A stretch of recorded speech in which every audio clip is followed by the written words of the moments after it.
That picture is that old MySpace picture. That's like, I don't know, 7 years ago. Is a young Nabishin, a young fertile Super otaku. winky face. You don't never show that to Greg. Yeah. Get another fever dream or something. Squirty, squirty, squirty, squirty. Okay. I think we're good. I think we're live. Hello. Hello. Hello. Hello. Money in the bank. All right. Let's do this thing. It's Saturday, July 27th. Dates. All right. I need my inhaler. Hello. We're going to have to postpone. What? This makes me cough. Like, I can't breathe. I need my inhaler. I just realized, like, I'm like having an asthma attack. Like, let's get started. Okay, ready? Okay. Oh, I can't breathe. I need an inhaler. I'm suffocating. I'm suffocating in my own body. Hello? Wow.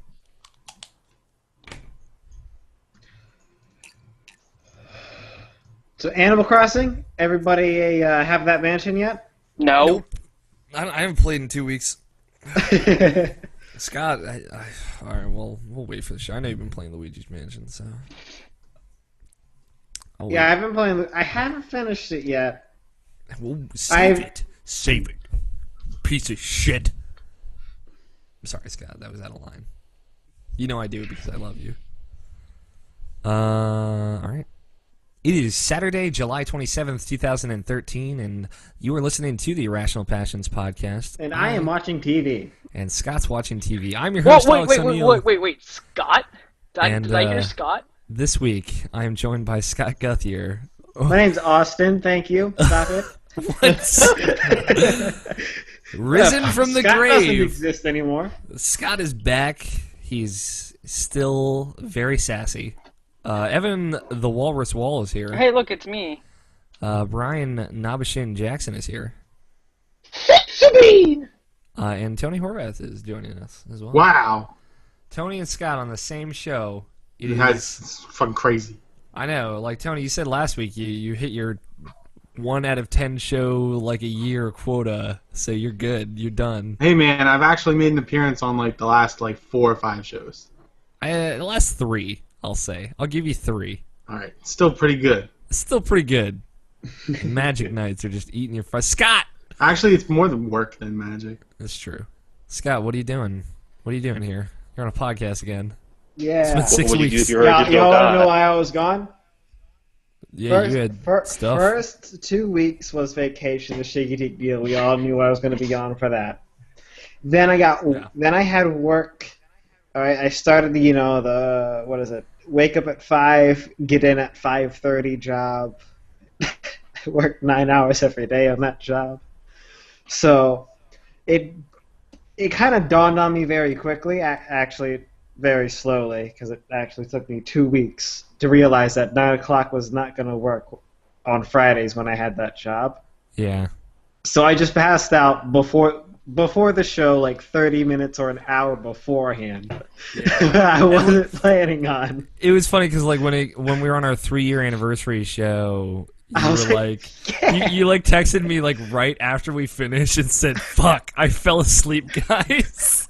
When do we have the 3-year anniversary show? You weren't there for that. I don't think. I think you just No. fell asleep. No, yeah, you were. You were there. I remember because you were Was like he? happy anniversry. Did during I? the show. Oh yeah, I did. So there you go. Yeah, gonna I have- was out. Go ahead. I was trying to work on the computer for a long time. I believe it. It's Like- okay, Scott. At the start, it was like 8, and I was on the bed over there, as you can see, and I was sleeping normally. At around 8:30, I realized, podcast soon, so You should take naps, dude. Oh, we And then lost he left. Scott. And then he left. All right. He went to take a nap. So there is your Scott appearance for the next 10 weeks. Nope. Oh, he's back. He came back. If you're watching this video, you're getting like a hardcore amount of Scott's forehead. as he loads in as slowly and gruelingly as possible. I'm really excited because Ashley Johnson just favorited one of my tweets, which is awesome. Something happened. Scott, can you hear us? We cannot hear you. Are you okay? Well, just answer this question. What would you do if you were a digital god? Damn it! I know. I was gonna wait for it. Right. What'd you do? He's 2 for a weeks Klondike bar? overdue for that answer. Bastard. I'm already gonna have fun editing this show. It's already a blast. And I'm not gonna edit it till Wednesday because fucking Tony and Scott are on the show, so they're not gonna get their fucking tracks up online. Yeah, Yeah, I say that to motivate you to actually do it. You see, Tony? But it doesn't work, so you should give up. That's why I had with you. That's why it's fun. Scott's dead. This is the most depressing thing that's ever happened to this podcast. Anybody in the chat? No, not right now. I should bring that up though, just in case. You haven't done it in like weeks and shit. Yeah. And when I say weeks, I mean last week. Yeah, I did it last week. I think I'm pretty sure you were there for that. Yeah, I'm gonna add some of us. Scott back in here. Send him another invite. See if that works.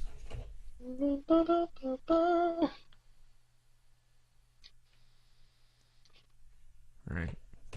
There you go. Hey, Scott. It probably brought you in muted, so you know. Well, you will hear it in the actual audio file. Not good. that important, don't worry. Scott, if you were a digital god, what would you do? Oh yeah, the question. We didn't Hold on, I forget. have a list somewhere. Oh, you do? Oh, he I wrote did have a something list. down. That is some other information. BS packet. Do you want me to do the intro while you find that list? Nah, I'm gonna have to just shorten it and do what I can remember. Okay. This What do you remember? Back page one. If for listeners, if you don't remember, if you just recently started listening, Nabashin asked us, inspired by the new Peter Molyneux game, if you were a digital god, what would you do with your powers? Scott didn't have an answer, so we named the show. Please be excited for Scott's answer in 4 weeks. And it's But been I 6 was weeks. I've not been on. So No. Yeah, you should be. You bastard. That was the last time you were on the show. I know, it was like 6 weeks ago. So, ironically enough. So, Scott, what would you do if you were a digital god? Okay. Well, first, Okay. I'm renaming Jesus. Okay. All right. All right. He is now named Jamal. Jamal. Yeah. I like that. Now, Ethnic. nobody can mistake him for a Mexican. Was that a problem before? Sadly, it was. Jesus. Okay. All Now, right, I'm also going to have to rename terrorists to horrorists yeah. Okay. because terror is fear that is not real. Okay. Horror is fear that is real. I'm assuming. Okay. I like it. Forests. A lot of rebranding in the Scott digital future. Now, whenever a black lady says, "Oh Jesus," Jamal comes and says, "What you need, girl?" That was one of the big ones. So I had to get out there. I can so clearly picture you like sitting in your room, like writing this shit down. Like, all right, black girl says, "Oh Jesus," I got one for this one. All right. All right, cool. Is that all you can remember? Is there any other little The touches? only other one is that all cell phones are now known as bananas, and all bananas are now known as claptraps. I don't know why, but that's like the best thing ever. Scott, I love the brain inside of your head. I think it's the best. All right. Hold on, let me tweet that on my banana. All right. Okay, tweet that on your banana. Well, there you go, Scott. And there you go, listeners. There's Scott's answer for you. I hope it was worth the wait. I think it was, personally. I'll come up with a few more for the end of the show. Okay. So if you haven't been following IrrationalPassions.com, a couple things happened in this past week. I put up my Walking Dead 400 Days review, which is there for your viewing pleasure. My It'll Do review will be up and viewable by the time you listen to this, which is God knows when, because, Tony and Scott don't like to upload their audio. Also, there is a new YouTube video up. My Alex Talks rant sessions are back. There will be 2 up by the time you hear this, possibly 3. A couple are going up next week, or the week you're hearing this, with me and Option. So those will be fun. Those came out really well. And I'm going to hopefully be doing at least 1 a week. I already have a couple other ideas to get filmed over the weekend. So there's plenty to be filmed, and then I just have to edit it up, which does take a while, so bear with me, guys. That stuff came out really good. Other than that, the podcast is... obviously, we had a podcast dump last week, which was 3 episodes out in the week. Sorry, I was catching up after my trip to San Francisco put me back. But we're all good now. We have a full cast and crew. We're going to have a fun show tonight. So, Scott, man, how's life? All right. What have you been doing? Okay, well, first I got that, The fish 9-hour-a-day job. So what is that? I don't want to do math. Wait, so you five, started... 5 days a week, sometimes 6. 45. 9 hours. 45 hours a week. Dang. I That's, don't get that many hours. That's a hefty sum. Yeah, that is why I pass out before the show starts. Understandable. You should invest in naps. Not wet naps, though. Those are... I don't... Yeah, I'm sorry. I don't want to talk about none of that. You should invest in naps, though. Naps, man. Naps save my life sometimes. Yeah, so is life just been working recently? For the most part. Alright. We miss you. Hopefully we'll have you on more often. I mean, there was tons of games in between and 2 trips to Chickadee. Yeah. 2 trips in a row, right? Yeah, they were filled with King Chang quotes. Okay. But yeah. El Jefe. El Tigre, I should say. El Jefe is also appropriate, though. That's, alright, cool. It. Scott, anything you want to dive into? Or leave it ambiguous? Let's see. Talk ton about Chickadee. I'm just wondering if there's anything particularly new. Did you fall through the roof or the floor or something? Nah, that was one of the workers. Okay. Just making sure. No more accidents of the such. Alright. It's good to have you back. Greg just texted me and said, "Oh, I'm sorry, I forgot." That happens. It's on a Saturday. Yeah, we're Saturday. Or it's just Greg, but whatever. Or it's just Greg, yeah. It's always just Greg. Cut whatever he is some slack. Whatever he is. Whatever that pile of human flesh is. Human flesh. Too generous sometimes. I know. I give Greg too much human credit. Evan, I miss being mean. Evan, what have you been up to, man? Work. Okay. I missed 2 podcasts because I was the only one who responded to 2 weeks ago saying, "Hey," from Nobishin's text, "Hey, who wants to record tonight?" I was the only one who said anything, so we didn't do anything till Saturday. They ended up recording on a Sunday locally with Greg, Tony, and Nobishin. Damn right. No Evan involved. Yeah. There was no walrus. We missed you. And then I was at the beach for a week. And then I came back, and now I'm here. Yeah. To wash away all the depression of not being on the show. Oh, well, you see, the happy part about my vacation is I did not go to the beach once. Yeah, that sounds good to me. I hate the And beach. for those of you who don't know, the Chincoteague Beach is not like the beaches. The waves there don't exist, so there's no water. Yeah, it's just kind of not fun, and it's really seaweedy and jellyfishy. And whale turdy. And SpongeBobby. And SpongeBob. And No, Patrick no, no, Star. no, just pearl. Just Pearl. Tons of pearl droppings. Just Pearl shit. Just littering everything. Yeah, Evan. When I sent out a text message last week saying, "Guys, we're recording tonight. Got a guest on." Evan replies with, "I can't," and then sends a picture of the beach. And I was about to say something because I was at the beach too. Then my phone died, and I didn't have my charger at the time. I had to have my brother bring it. so you were just like, "Well, fuck you, Evan."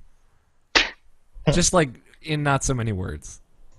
Yeah. All right. Well, here we are, the original. All three, again. back again. And last week, Nabshin brought up because we didn't know when Tony was first on. So then during this past week, I did Irrational Passions history. Yeah, You got it all wrong. I got it all wrong. I didn't cite that Nabshin was on our second Extra Life special, and he got really upset about it, and I'm sorry. Oh, really upset about the right words, but sure. Yeah, really upset's not the right words, but Tony was on episode 41. Was his first. I mean, at least I got mentioned. Ray didn't get mentioned at all. It's because it took me 30 minutes to find the episode Greg was on. I'm like, I don't know where he started. I'm so ambiguous in the descriptions, or I used to be. So like it took me, about 30 minutes. He was on episode 68. That was the first episode he was on, I believe. So there you go. Rational Passions history. Joe joined us on episode 13. Tony joined us on episode 45. We all thought it was 14 for the longest time. 14's our lost episode too. Yeah. That's our first lost episode. Oh. When we had David Gallant on for the first Oh time. no. Oh, that was a terrible thing. Yeah. That's the one where we settled at the poker table, right, Alex? Yeah, and that was a really no. That was episode 8. That was our half-year Game of the Year show. Was it? where- No, I thought we lost one. Yeah, that was the When one we were lost. sitting there. We recorded it. It was 2.5 hours long. It was really good. Didn't we And go then- to Chipotle or something? Yeah, then we went and we got We food. were excited because it was the best episode yet. Yeah, And then then it just was gone. GarageBand crashed and it was all gone. And then we sat and re-recorded for an hour and 40 minutes, and we were so upset about it. And yeah, that was when we were using the mic stand that was like coiled up like speaker wire, and the mic was like shoved in the hole in the middle. And then we had the Easter like, basket. You thought Joe's setup was ghetto. Yeah, You right. thought Joe's We had- setup was ghetto. we had The Easter basket. We had the Easter basket with the mic duct taped to like the ring around it. That's classic Irrational Passion. That was when we were using like a USB hub, 2 rock band mics, and like a SingStar mock band mics, and a SingStar mic. Not to mention, we had to figure out where we were getting the hub each week every time we recorded. Yeah, it's like, together. Evan, did you bring the hub this week? Well, fuck, we're not recording this week. Oh wait, no! I got the backup one from my brother, or I stole the backup one from my brother. It was great. That was back in the Wild West days of Rational Passions. And then there's episode 3 Where if you thought we were mean to Evan now, oh god. You have no idea. When it was just me and Scott and Evan, no mercy. All the walls, all the chains came off. So there you go. Yeah. Then I came around and just fucked everything up. And then Scott tried to throw me into the closet. Oh yeah! They asked me to. They really wanted to see it. Why would you just go into the closet? I wanted to I remember when we were like gonna duct just tape the didn't- door shut. There was 2 things. I didn't want to pick you up and have your head hit the fan. Because the fan was there. That's true. Yeah. And then I also didn't want to mess up and have us fall on the table. Yeah. Because we would have broken that table. We would have broken it into pieces. There are your Irrational Passions memories for you. That was when we were in high school, guys. We're old now. Don't say that. We're not old. Well, I don't know about I got crust. Yeah. He's got crust, man. The guy, the Ryan Clark, right? This kid that we had on last week, 17 years old. Been listening to our podcast since, like, the 50s. And, yeah, we inspired him to start podcasting. What does that make us? And he's black! Like, where did we go wrong? Well, we haven't. Exactly. That was a really cool thing. I wish you guys could have been there. But, I wish I could have been there, but no. No, you had to be at the beach. That's your fault. That's your fault, Evan. Oh, we went Saturday. We went go-karting. Okay. And the day we left, we went go-karting, and the track was so empty. It was just me and my two brothers on the track. That sounds pretty dope. I can get behind that. It was fun. And then you That's killed less them. fun. You have less people to blame on bumping when you bump the carts. We're not supposed to bump the cars. Oh, that's the point. Then you're clearly not having fun, Evan. Jesus. All right. So that was a great week, Evan. So that was a great week, It Evan. was. Reminiscing on Irrational Fashions. Hey, anybody know how to chop in golf? Or what is it called? Carving. Is that what it's called? I think it's chop. Hmm? You're right. Wedge? Okay, well, my brothers are dumbasses, and they think that every move that you have to do in mini golf has to be a chop. Mhm. So That's not over good. vacation, it took us an hour and 45 minutes to complete 16 holes. Hot. That's ridiculous. I think the most it's We taken have- me and my mom is like an hour. We held a few people up. They kept trying to skip the course, or half of the course, and head it directly into the green zone by launching the... I love Scott. I think it's like picking up typing. It's just like cutting out the most important bits. Yeah. So there you go. Google Hangout constantly rebelling against Scott, even now. Oh, that face he made. It was funny. It was funny. It was good. It was good. I approve.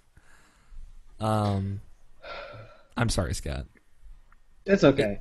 It's alright. The people, It'll come out. yeah, the people listening at home on their iPhones and their iPods and their Android devices, they'll. And they're And if you hate listening to the Future show devices. over again, I feel sorry for you. Yeah. If you're watching, And they're this my video- notepads in my places. Shut up, dumb shit. you don't know crap.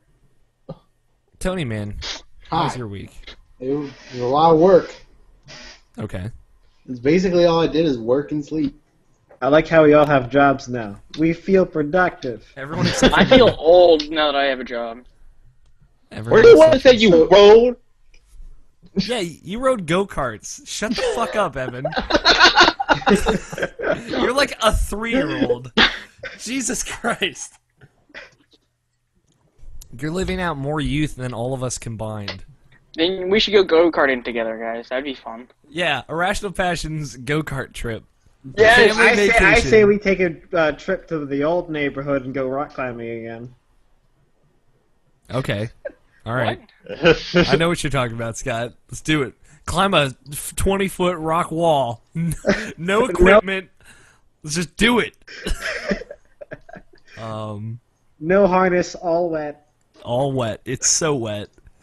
Tony, man, how's your week? You Like worked, I said, you it slept. was work, sleep, and yesterday I went. Well, I guess it was this morning.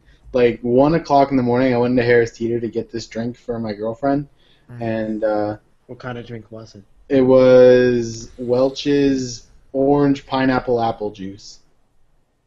Okay. It should have been gross. watermelon juice. So I went into It's the really Harris good. Teeter, and I got this juice, and then I was walking down the aisle, and then all 3 of my managers from when I used to work there were just standing there. So I was like, "Fuck this!" and I turned around and left. Fuck this shit. I'm out.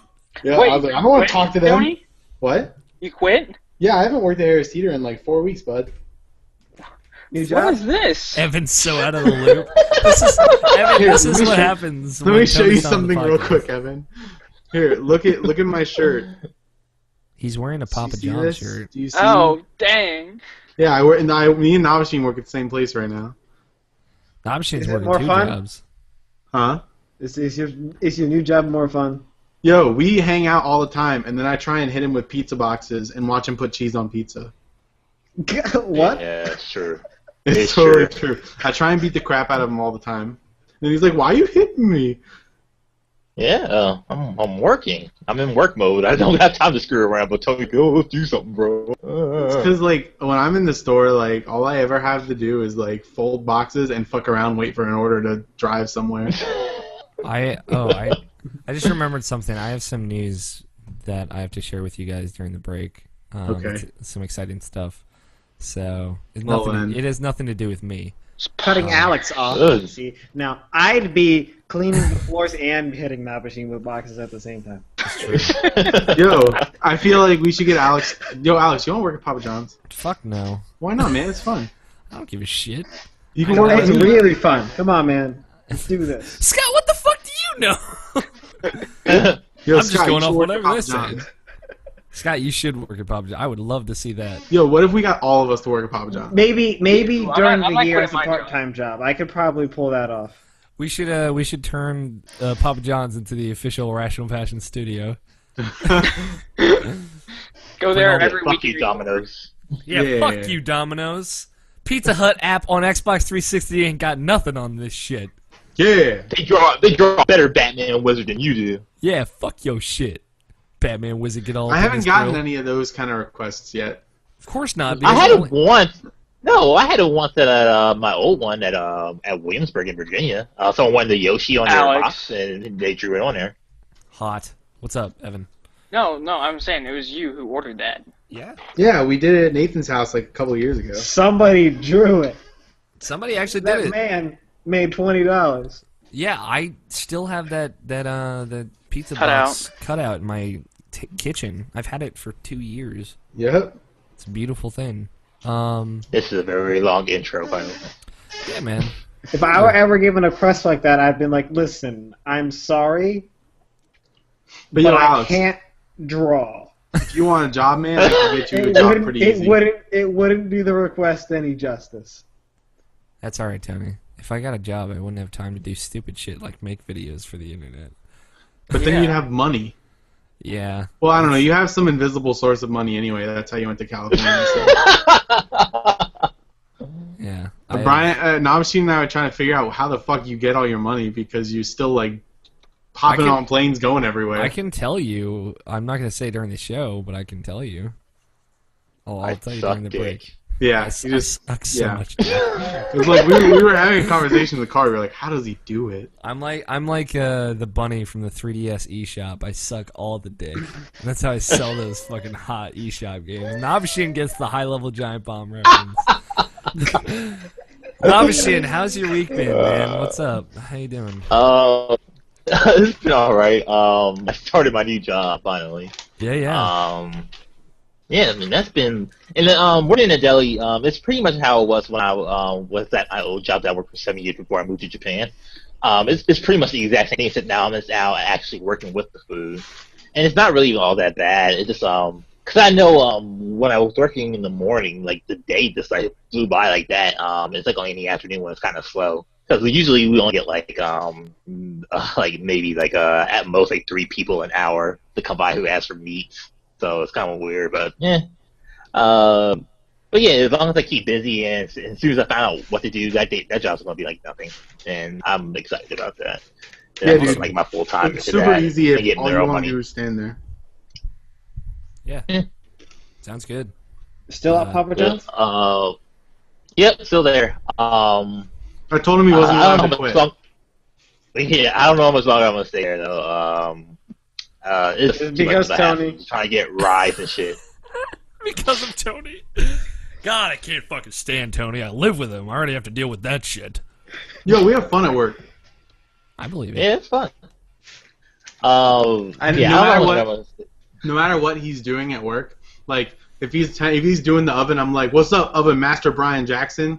And then he'll be like making pizza, and I'll be like, "What's up, Pizza Master Brian Jackson?" And then if he's cheesing the pizzas, I'll be like, "What's up, Cheese Master Brian Jackson?" And it's really fun. Yeah, that. but yeah, other than that, not much of anything. Hung out with you guys. Yeah, we watched back to- Indie Game the movie. Yeah, Yeah, that was finish great. that, dude. Yeah, definitely.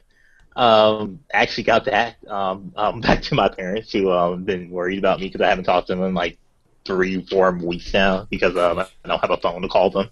So yeah, they've been worried as shit. But I left them a message. Does your We'll see phone what work happens with now? that. No, I don't have money to pay for that shit. God damn it. Yeah, it sucks, dude. I have nothing to do while I'm at work. I can't look at something. I have to look at old pictures, and that's weird. Yeah, that is a sad life to live. Yeah, but probably by this Friday coming up, I should have it back on. So fingers crossed on that. Okay. My fingers. Yeah, are that's pretty on. much my week. Yeah, we hung out 2 nights ago and watched an hour and 40 minutes of the special edition of Indie Game the Movie, which is all the bonus content, which an hour and 40 minutes, from what I understand, is about a third of that extra content. So, yeah, we watched a lot of stuff.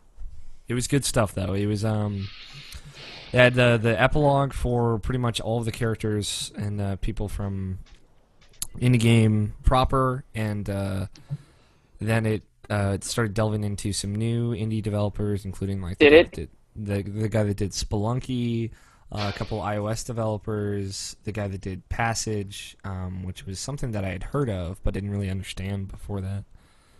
It was really good. Those guys really know how to cut a documentary to make it look fucking awesome. So I really enjoyed that. I just hung out this week. I saw Damien.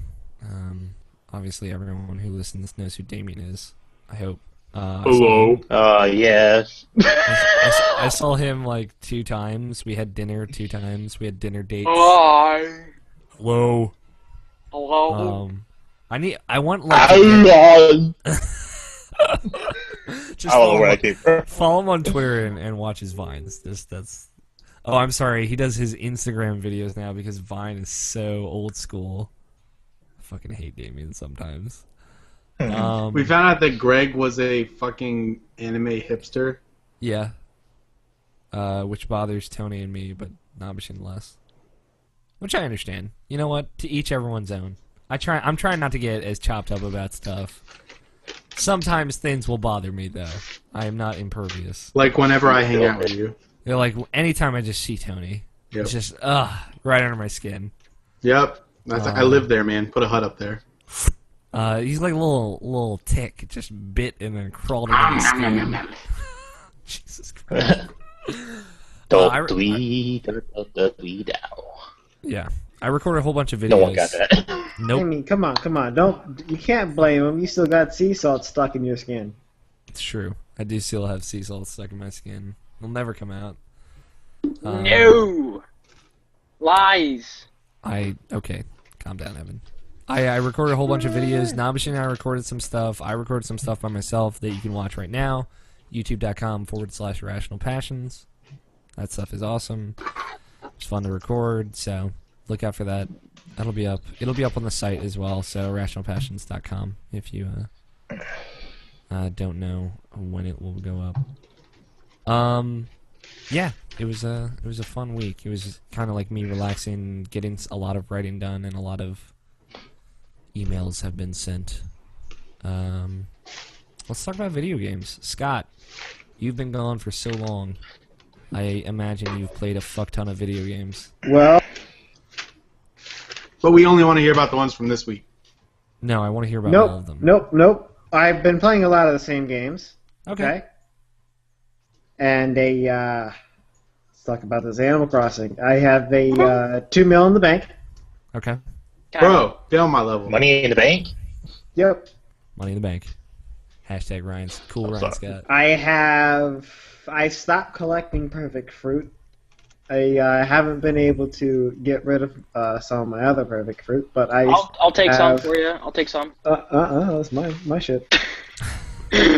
So have you been using the turnips I just recently got to the. But yeah, That's how you run that game, bro. So like, what is your financial source of income? Perfect fruit. Man. I don't have any perfect fruit. I need perfect fruit. Well, you have to understand. After around like 3 levels, I have a full. Scott, you keep cutting out. Whatever you're doing on your keyboard, stop it. Whatever's happening down the tippy-typey land, you might want to back a little off. All right. Is it good? Is it better now? It's good. All right. Thank you, So thank you. after like 3 harvests, I have 6 stacks of perfect fruit. Now I just steal my brother's DS, hop in his town and sell it all, and that's like $3 million right there. Can I have some perfect fruit? Yeah, I mean, so I'm guessing you've maxed out your house. No, I haven't. I haven't been spending it on me. I'm trying to get the Public works. the public works all that. I'm trying to get that golden flower pot, whatever. Oh, okay. Which so kind of works against my favor because of how I get money. I take up a lot of storage, so I Yeah. also can't be buying a lot of furniture. Yeah. Eh. What public works have you done? Coffee shop, hammock, a few bridges, Okay. Yeah, I've upgraded hydrant, caution sign. I've upgraded the museum. I did the coffee shop. I did the reset Yeah, center. dream center. No reset Center. center. Screw that. That's my Yeah, I favorite did thing. it. I got all that stuff. I did it just to get it out of the way. And what level is your main street? Like, what are you looking at right now? It's at a pretty low level. As I said, I don't really buy too much. Mm-hmm. I started doing the play coins, but then I ran out of space to stuff. Yeah. And I'm like, do I want to sell this and have to keep buying? Nah, I'll just wait till bigger house. Yeah. I have the level 3 store, and then all of the shops. So. Wow. And the level 2 museum. So. What's your TNT Mart up to? The what? The TNT Mart, the store. Oh, only level 2. Okay. Okay. Evan, you said you just got to level 3. Level right? 3. Cool. I was just Yeah. curious. I'm not spending my money. Like, what I do is I amass a fuck ton amount of money, and then I spend that money all at once, and I trickle just a little bit into the project and the other stuff since I get it pretty fast. How close is your house to done? Potential in money or as in actual done right now? Like, I mean, like, how many of all of the upgrades do you have? I only have a full-size upper and lower room. Do you have any side rooms? Nope. Gotcha. Like, I don't really care about upgrading the house in this one. Don't you want to make a bathroom? I mean, like, I do. Dude, I'm gonna make a fucking server room downstairs. It's gonna be great. I just don't care. It's just like the public works stuff is way more interesting because I feel like there's way more gameplay benefits to doing that. Yeah, stuff. that's more where I focused my extra money to. Yeah, you and me are in the same boat on that one, Scott. I just have enough money to do all of it, so. Oh, well, Of course you do, excuse Tony, me. because you cheat. I don't cheat at all. I just play stock market. Yeah, well, The stock market? stock stock market, as in turnips. Turnips. There you go. Yeah, dude. So what? So No, yeah, that's easy. I could easily triple my money by buying all of it in turnips, but I can't buy all of it in turnips because ain't got no stowage. No, dude. It does. Your turnips don't spoil if you put them in your storage. So. Turnips don't spoil in storage, so if you buy them and like you put them in a closet or something, you're fine. not even after that week. No, after a week they do. After a week, it's always gone. Right. There's calculated risk. Yeah. All right. Well, Scott, we've talked plenty of Animal Crossing. All right. So then there's Luigi's Mansion. I like the game a lot, Okay. and a bit of it upsets me. Okay, what's up? What's your beef with the game? The score part is mainly what upsets me. Okay. All right, so basically, when you were playing the game and you got really into it beforehand, there was nothing that took you out except for when you had to stop to do something else. Harold's here, by the way. He says Hi, Harold. Hello. Hello. Now, with this, it stops you at various points, and it immediately takes you out of the game because you have the score screen. Yeah, you have to be like scored. It like sets it in kind of like levels, right? Right.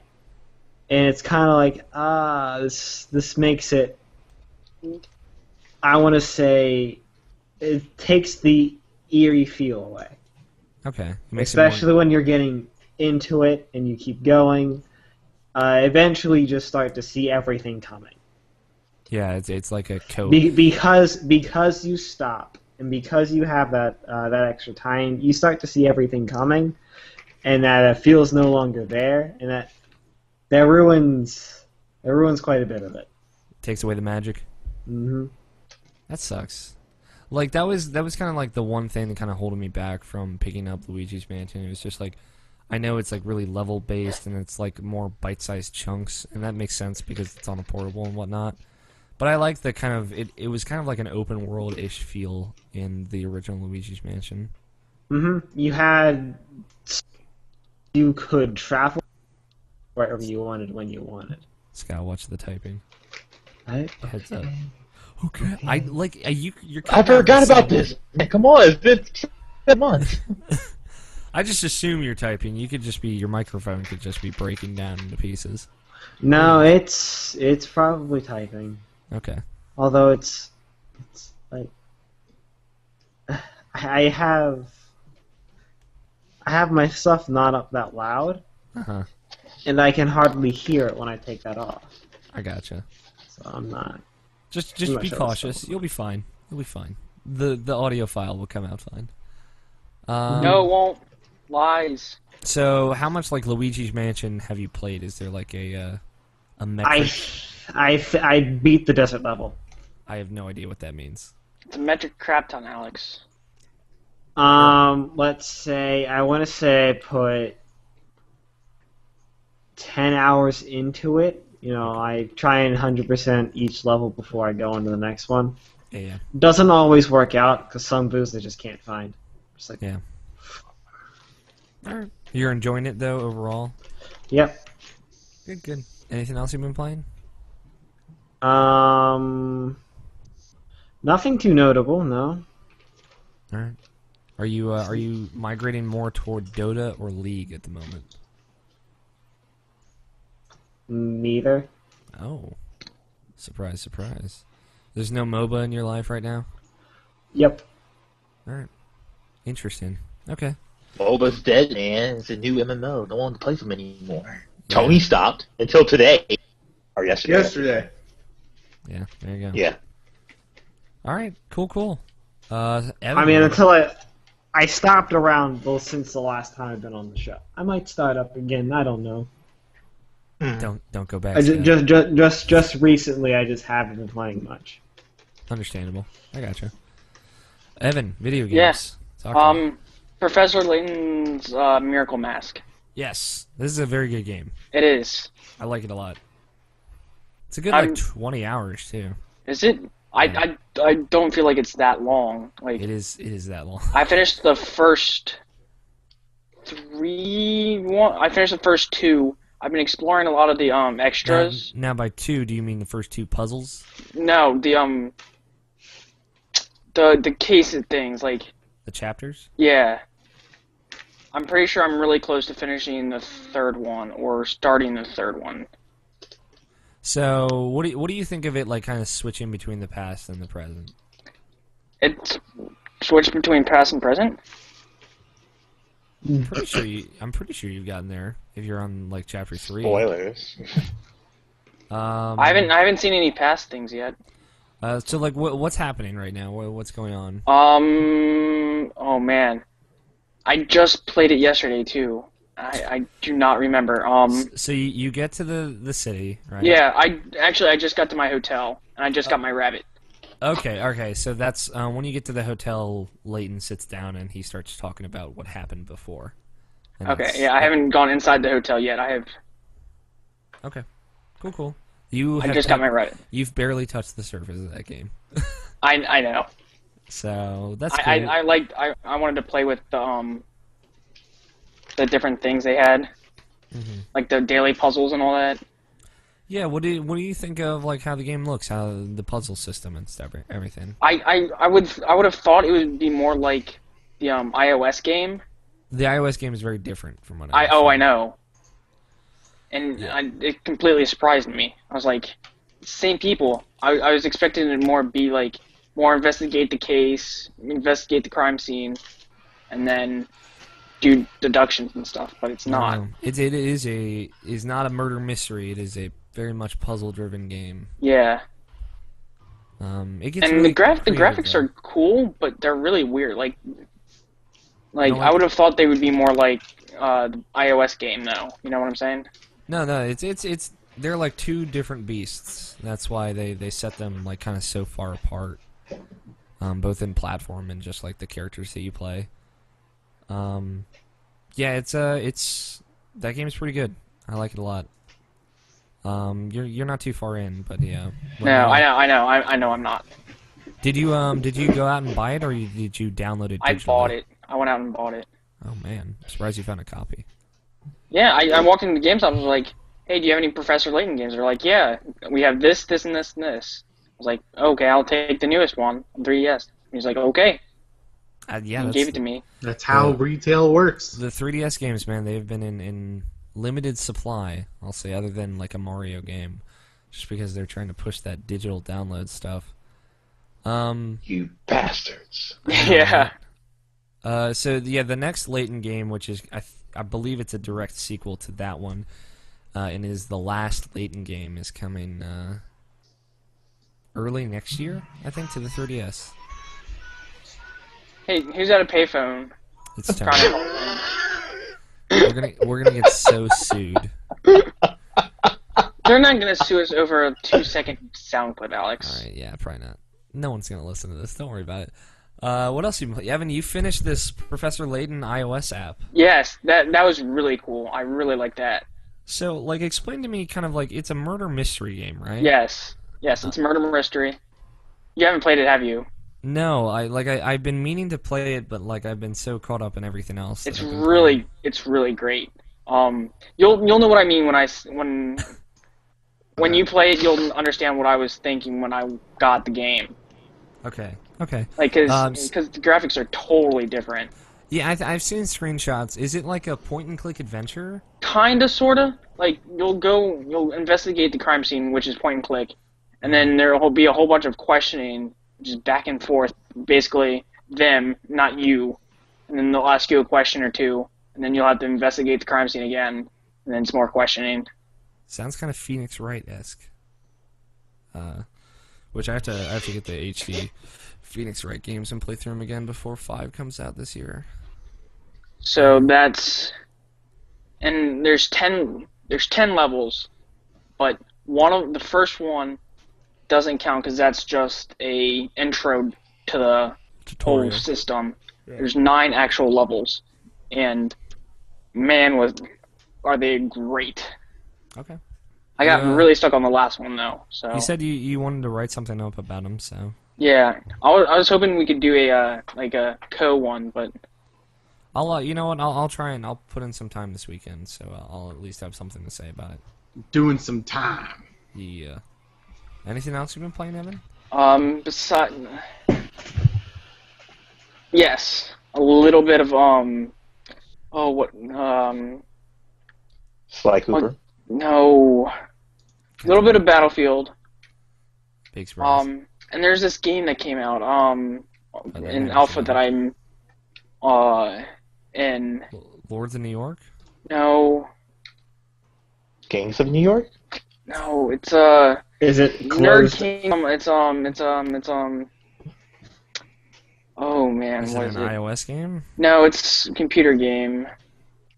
I can't. It's an alpha? Calculator?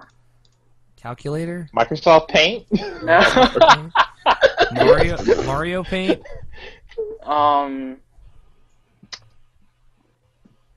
Tug. That's it. Tug. Tug. Yeah, we would never have gotten there. No. It is it's a game where you like the more action you like.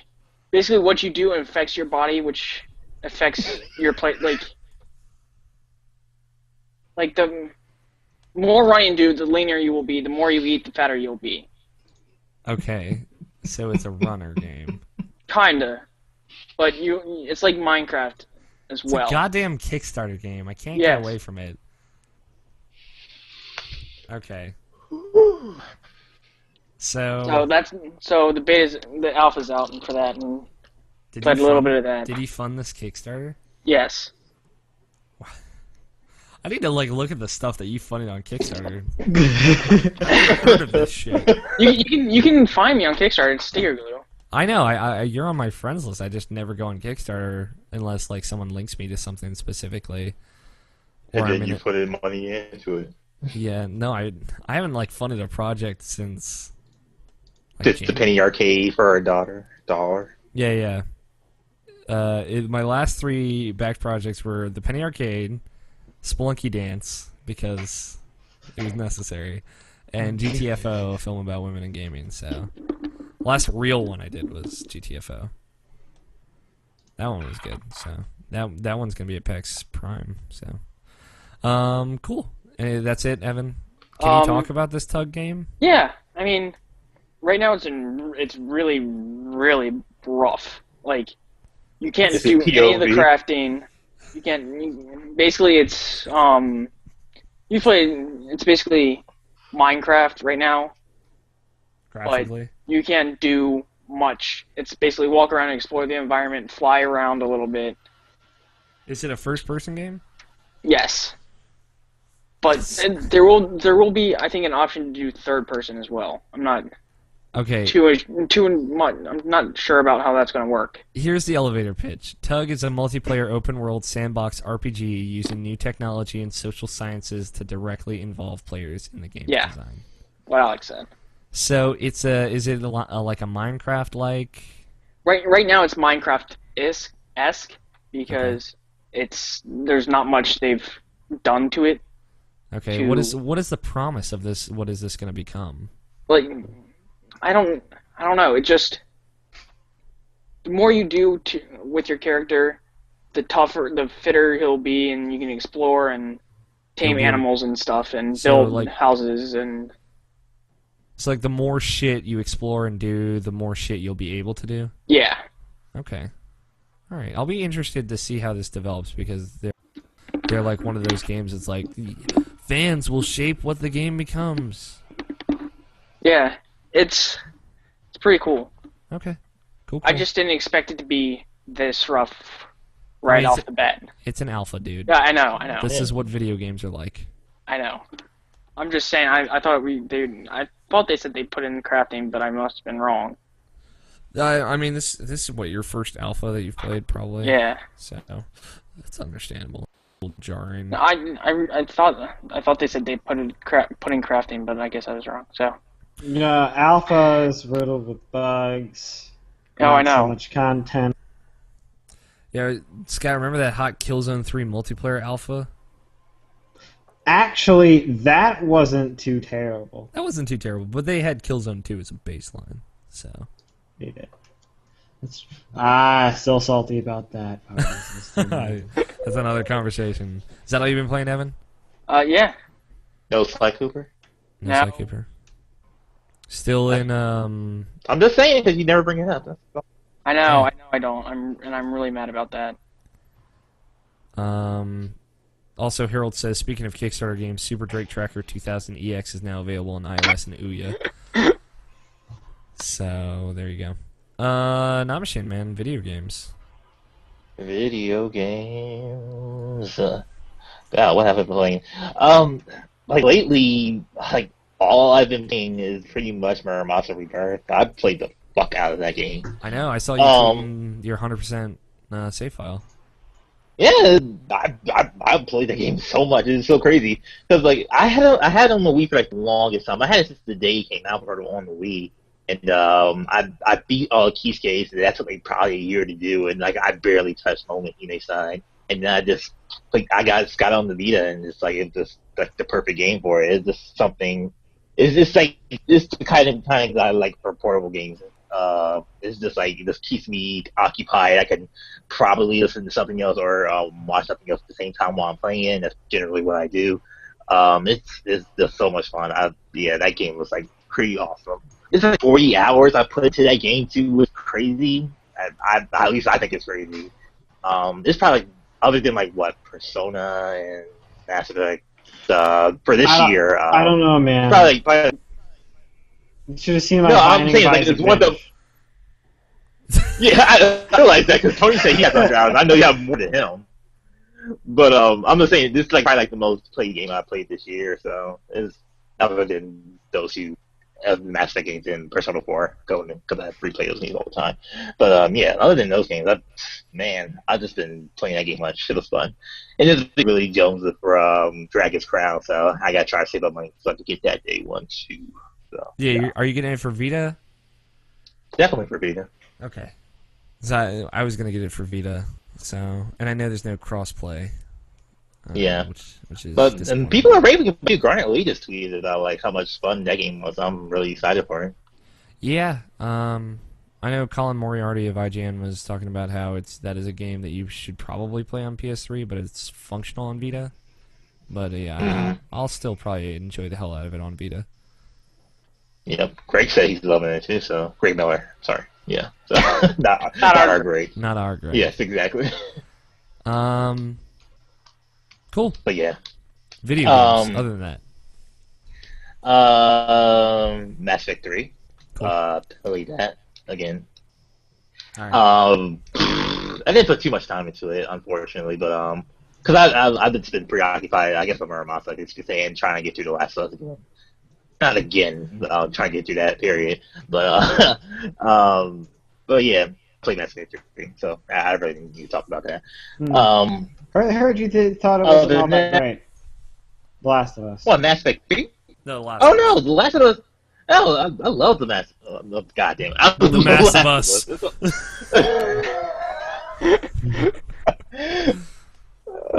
Yeah, I'm liking it. I'm liking it so far. It's just like there's certain parts that it just seems too gamey, and it's like I don't know. There's like certain parts of it. It's like I just need like just to get away from it for a while because like it's just like I'm like having such a great time with it. And then you get me to this like part where like I have to like actually kill these guys to get through instead of like having instead of being able to sneak by them, I have to actually kill them to get through it. Like it's like and it's not like I don't want to kill them or something like that. It's like oh, I thought I could play it my way, and now you're just gamifying this part right here, and that's just kind of bothers me. But other than that, I'm still enjoying it. This is a good game. Luckily, and I know exactly what you're talking about. You see that I saw that a lot more when I was playing on a harder difficulty. I'm playing hard. I know, and I saw like it didn't seem like too much of a problem on normal, and then when I was playing on Survivor, it was definitely that felt like it was these are mechanics and they are very strict in what you can and can't do. Yeah. Luckily, that's like the only part of the game that's like that. Literally, that I can think of is the only part of the game where it kind of says, "All right, you have to do this now." So, yeah, I that's probably like one of the more frustrating parts of that game. Yeah, but the last time I played it, like what? I saw a tank. That was like the last part I left off on. I saw a tank, and then I played it all the way to I got to a sniper part. So that was like about 2 hours playing that game like straight. And that was that. Like I said, that's one part from where it was like gamifying in a certain area to like the next part was certain gamifying in a certain area. So that's like the 2 hours apart. So it's spread apart, but and then I understand it, but like. When you see like something so immersive like that, that kind of thing just like it stands out. I guess you'd say. Yeah. So, where are you now? Are you? Yeah, I'm at the sniper part. Okay. So you haven't finished that part yet. Okay. Yeah, like I said, like the first part, like I was at like where I first left off the last time is where I was at a tank. or a tank was shooting at me. I think you know what I'm talking about, right? Or Yeah. a mountain gun Oh, car I know, thingy. Yeah. I know exactly what you're talking about. Don't worry. Yeah, when I first showed up, that's where I stopped last time, and then like after that, I was so into it, I played it straight into the sniper part. So yeah. Yeah, that the suburbs part is what they call it. That part's really awesome. Yeah. So cool. Other than that, I've been playing more of the game of Grand Theft Auto 4. Blah, blah, blah, blah, blah, blah, blah. Where am I at? I met my gay friend, Bernie, and that was awesome. I think I remember. I think I remember liking his missions. Can't 100% remember that, but like I did a couple of his, and so yeah, I'm just getting closer to the end game. So there you go. That's all really new to say about it. But yeah, played the new Guacamelee DLC, the El Diablo domain. What Game's still exactly great. is this DLC? It's pretty much like I guess you could say challenge maps. It just adds like a few extra levels to the game. Okay. Nothing too substantial, nothing really story based. Well, it's kind of sort of, but not really too important. Like you're not missing anything if you get this DLC or if you don't get this DLC. But yeah, this another replay Guacamelee. Still like one of the best games of this year for me. So I really love that game. And yeah, I did all the challenges and I beasted that shit. So yeah. Awesome. What else? I played The Walking Dead 400 Days with Tony. Yeah, He we just did. happened to come in the room at the same time, so like, yeah, he just happened to see that when I was playing it. So I let's enjoyed it. let's talk about this. What did you? So you liked it overall?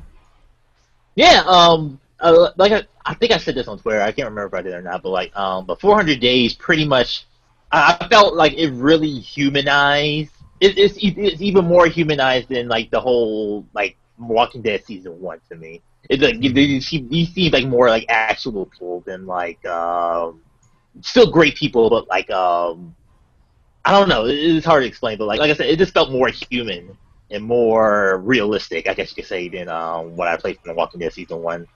There are certain choices in there, and like the whole ending part was like really super interesting. Oh yeah, I love the way that ends.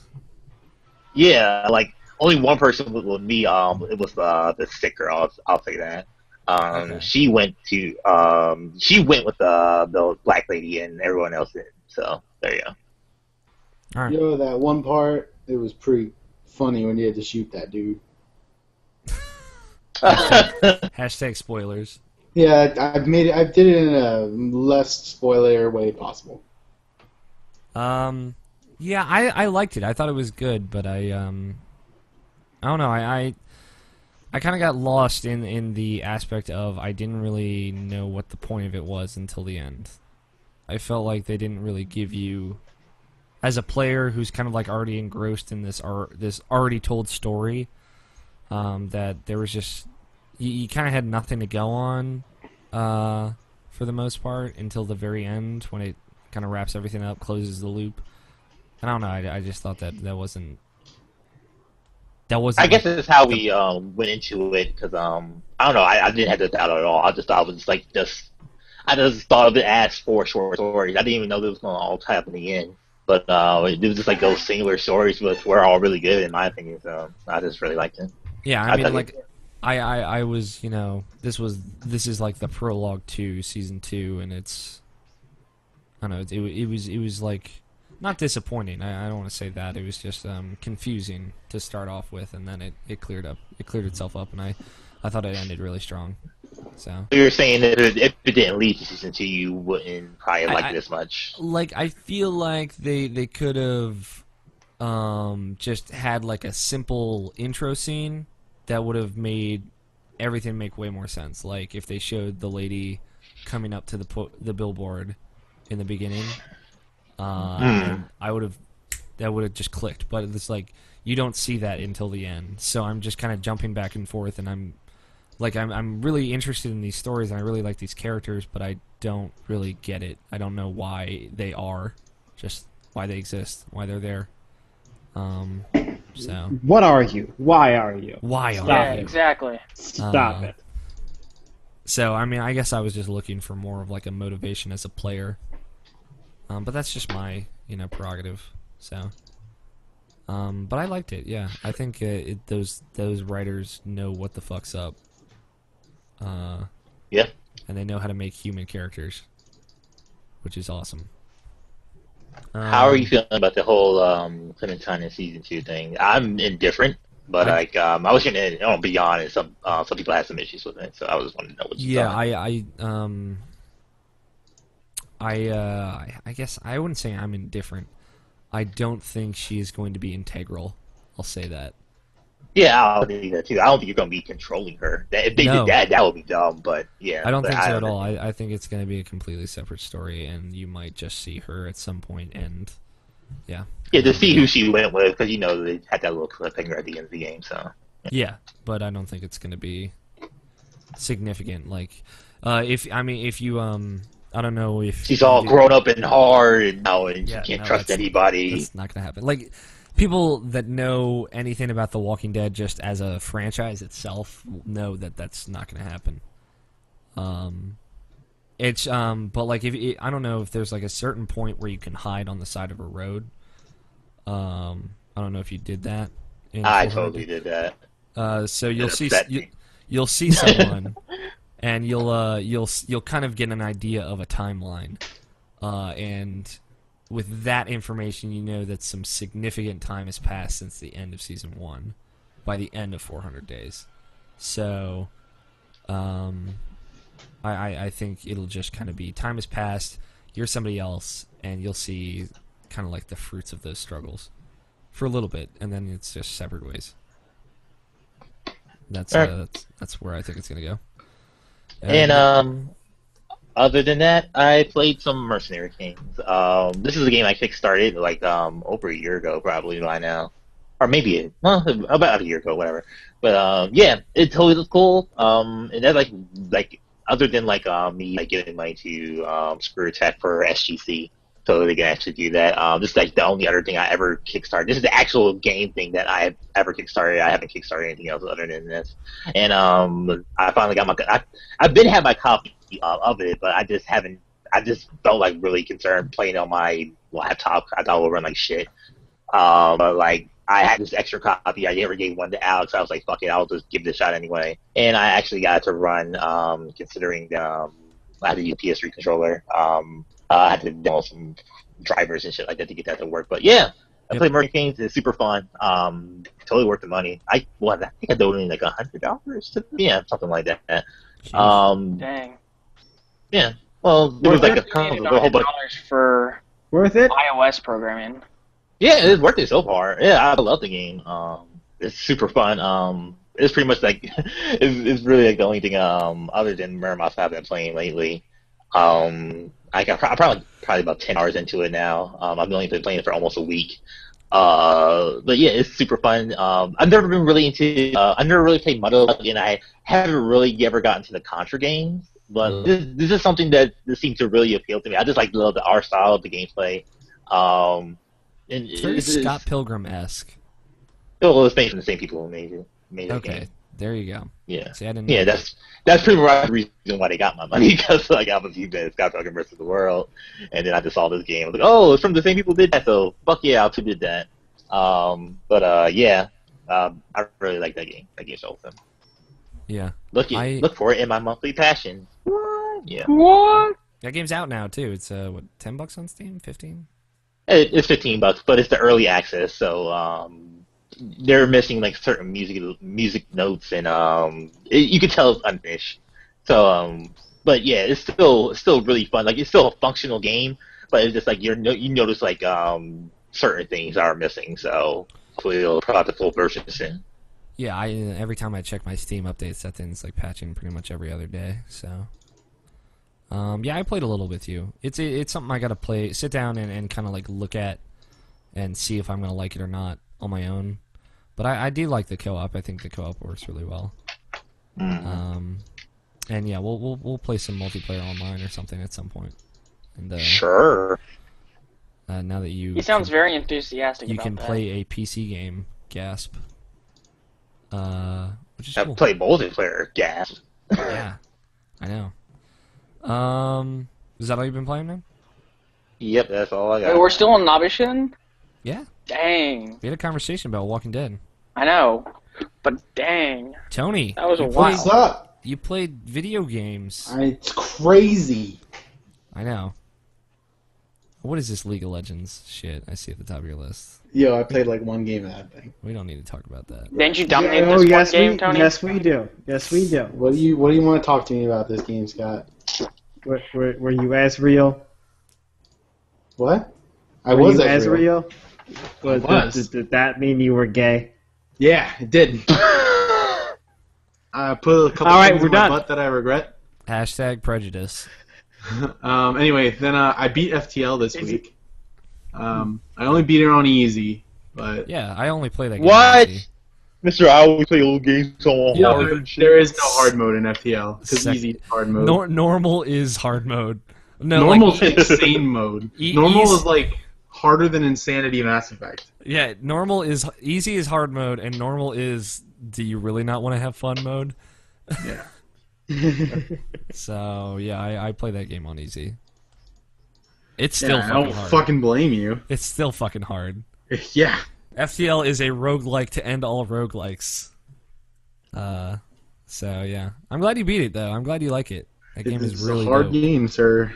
Yeah, I knew you'd like it when I played it. I just was waiting for you to maybe take the time to pick it up. I'm glad you Yeah. did. It's a fun game. Yep, I played that game and it was good. I enjoyed it. My friend just randomly bought me Trine 2 this week, and sent it to me on Steam. And I tried to play it. I opened it up and opened the first level, and then I realized that my computer without its charger can't play Trine 2, so I closed it. That game's an intense graphical game. Yes. So I'm going to wait to play that game until I get my new charger, which hopefully will be kind of soon. Probably not, considering I Probably said not. it would be kind of soon a year and a half ago. Yeah, we've been waiting for like a solid 2 years, Yeah. since you joined the podcast. Yeah.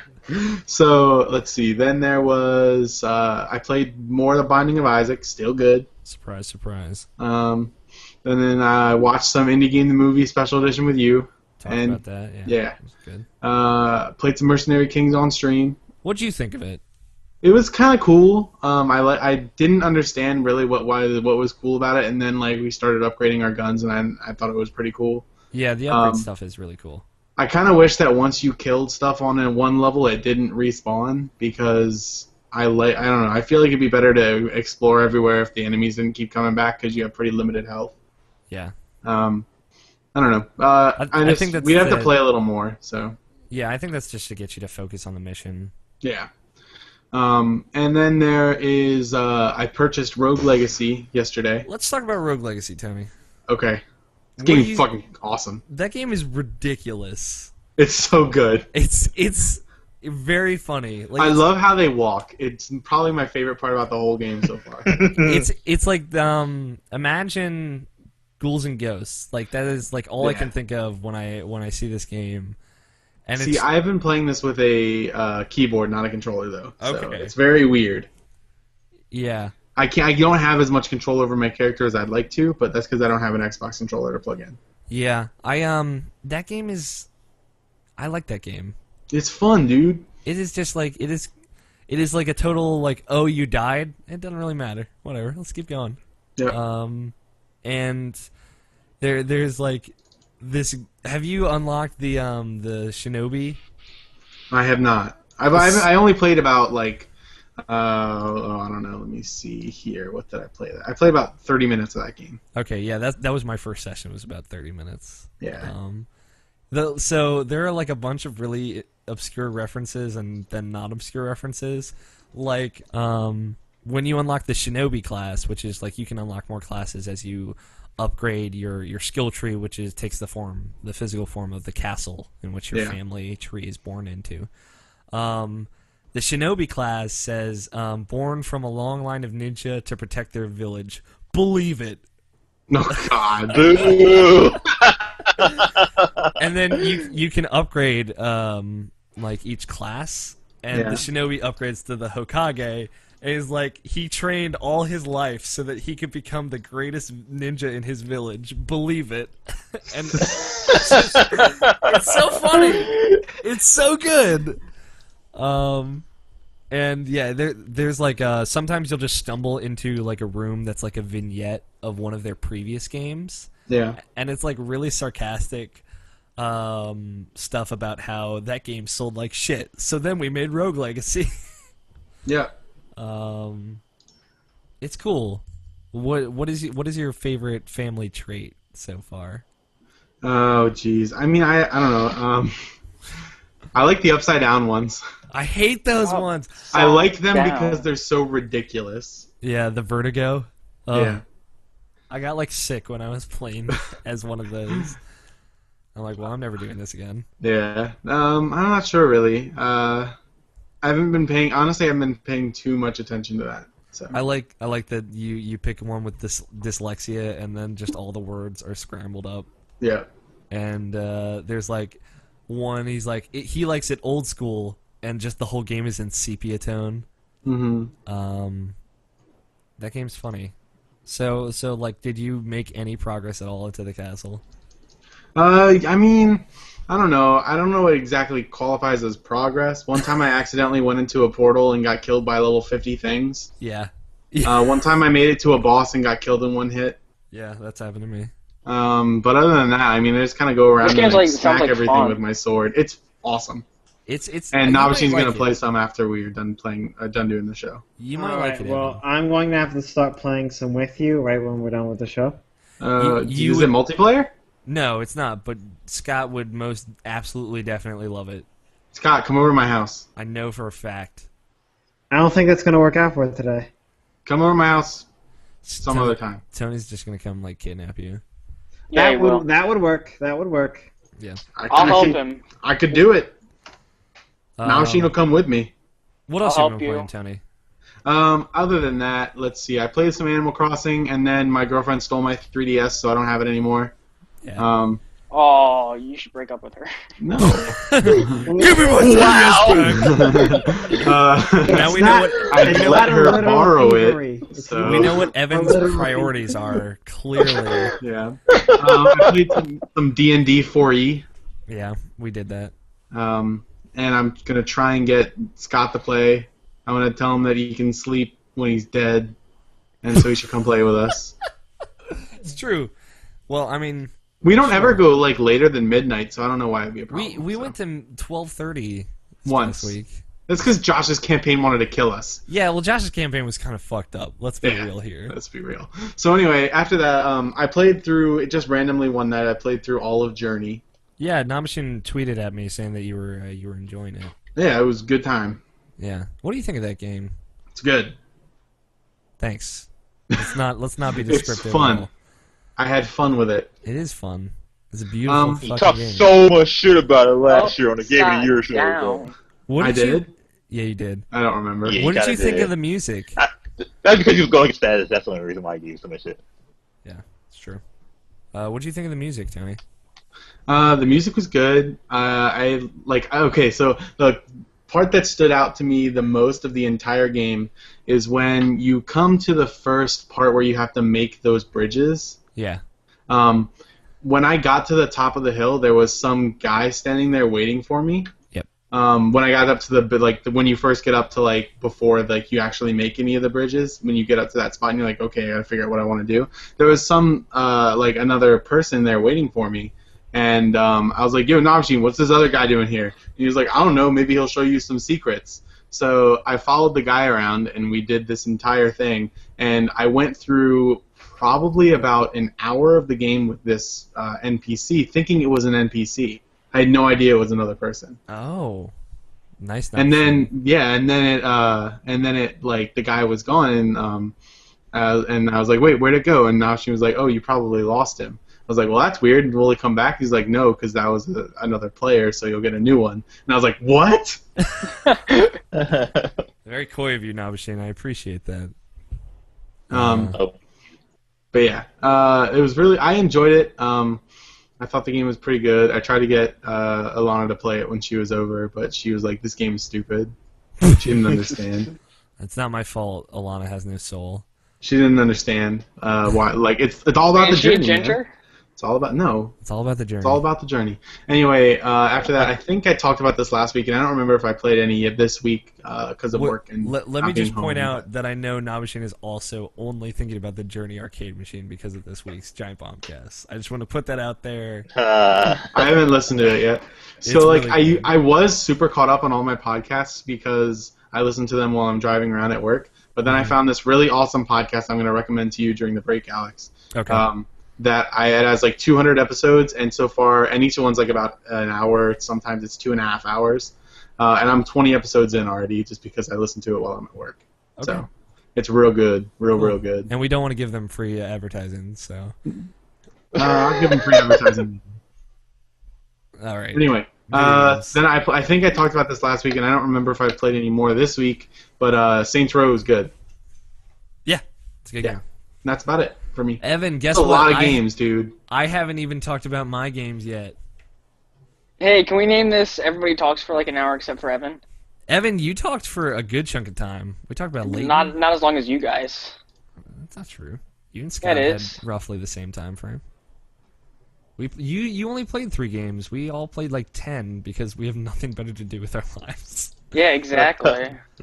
So I've been playing Borderlands 2, which I should just rename to My New Jam because I don't know why I love this game so much. I feel like such garbage. All right, Yeah, talk so much shit about in the Game of the Year show. I will be the first to admit that I am a wrong garbage piece of trash. This game is great. Who watches teenage dramas? Who watches teenage drama? Give me that Teen Wolf, guys. Just I'll let Who you likes know. Twilight? I'll just listen to those audiobooks to sleep. The hot Twilight action.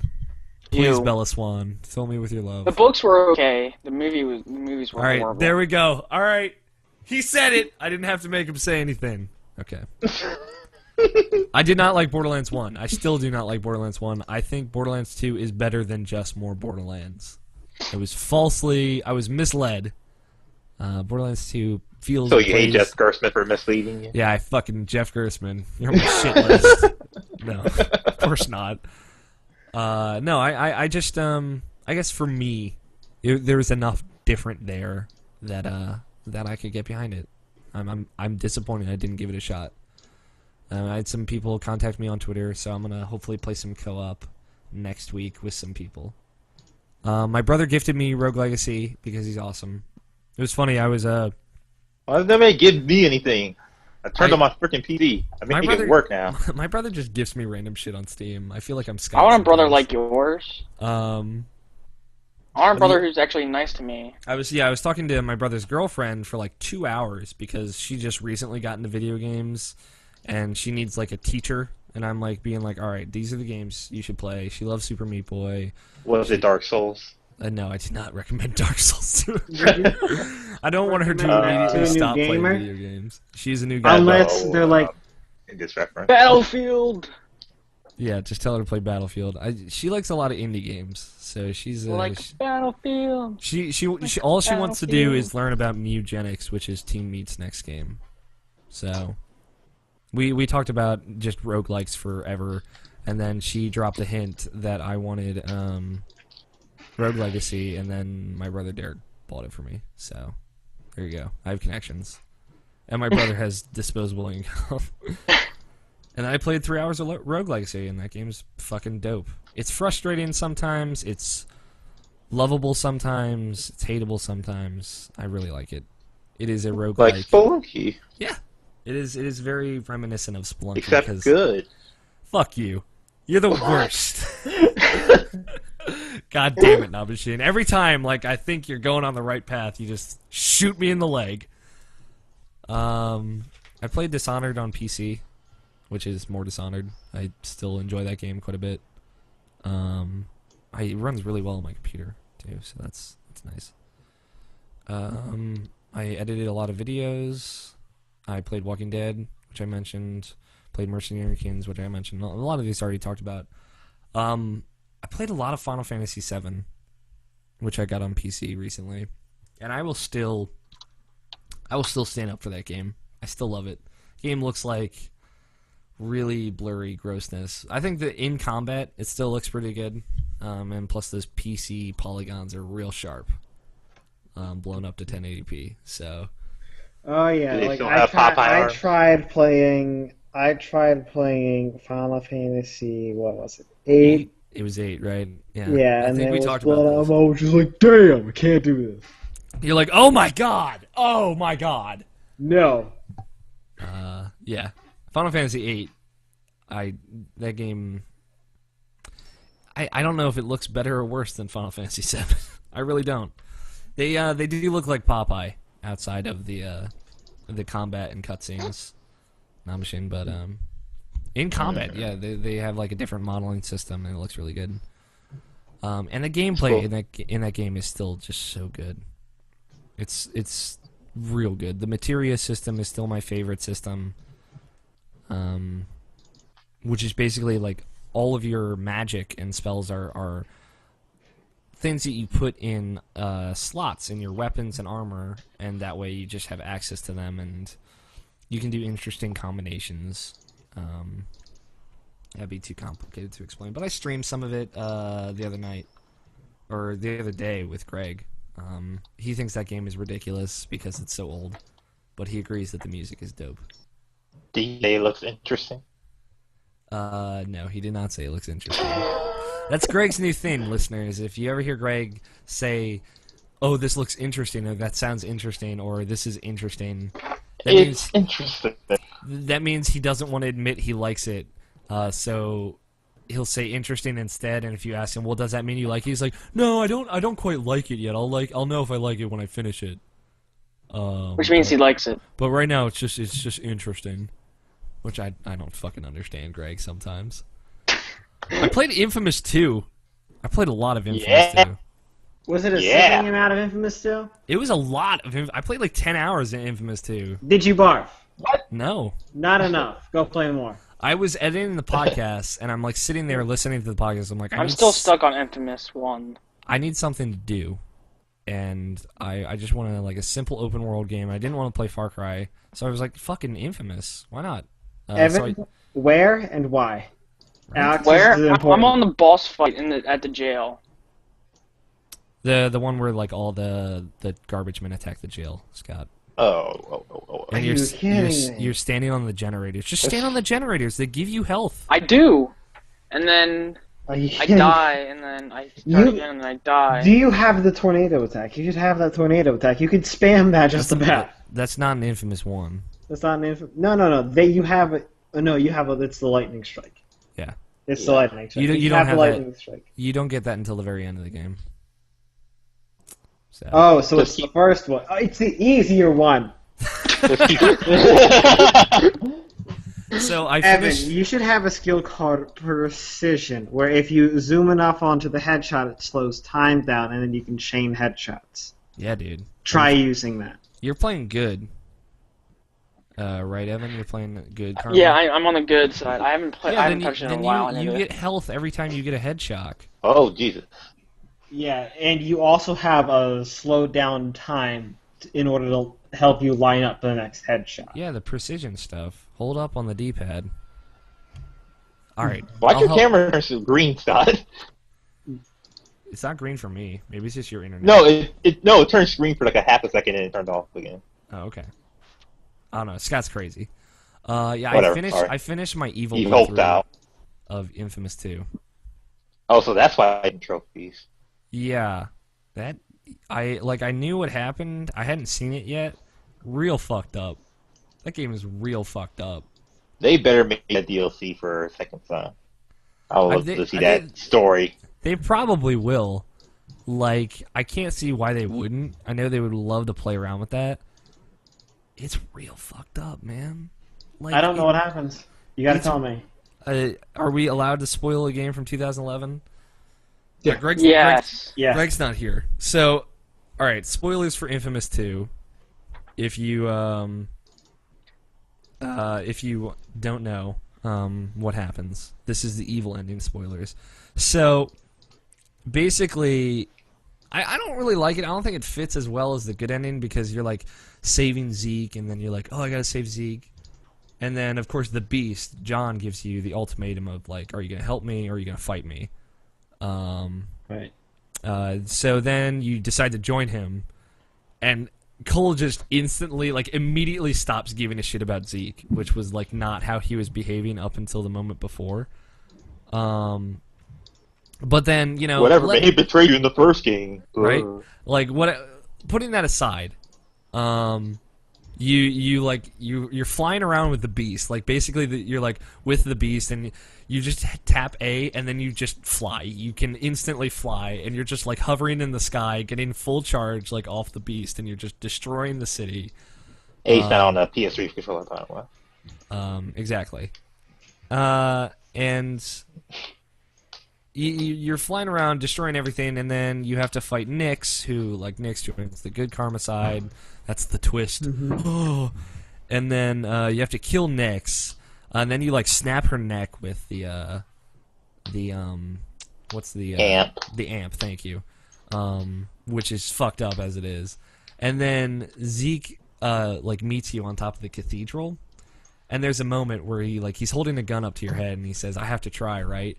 And it's just like this slow moment of you, like, aiming down with your hand and then shocking him over and over and over and over again, and you have to do it. Like, it's like I mandatory. Yeah, I can't compare it because that would be a spoiler. But it's like you're shocking him until he's dead, and then you kind of, like, stand over his body and destroy the RFI, and then the beast is all like, "Fuck this shit, man! I can't kill all these people." And he's like, "I'll just make you the beast," and then Cole becomes the beast, and he's like, "I got this," and then he kills everybody, and all the conduits activate, and all the people that aren't conduits die. So The end. the end. Happy ending, guys.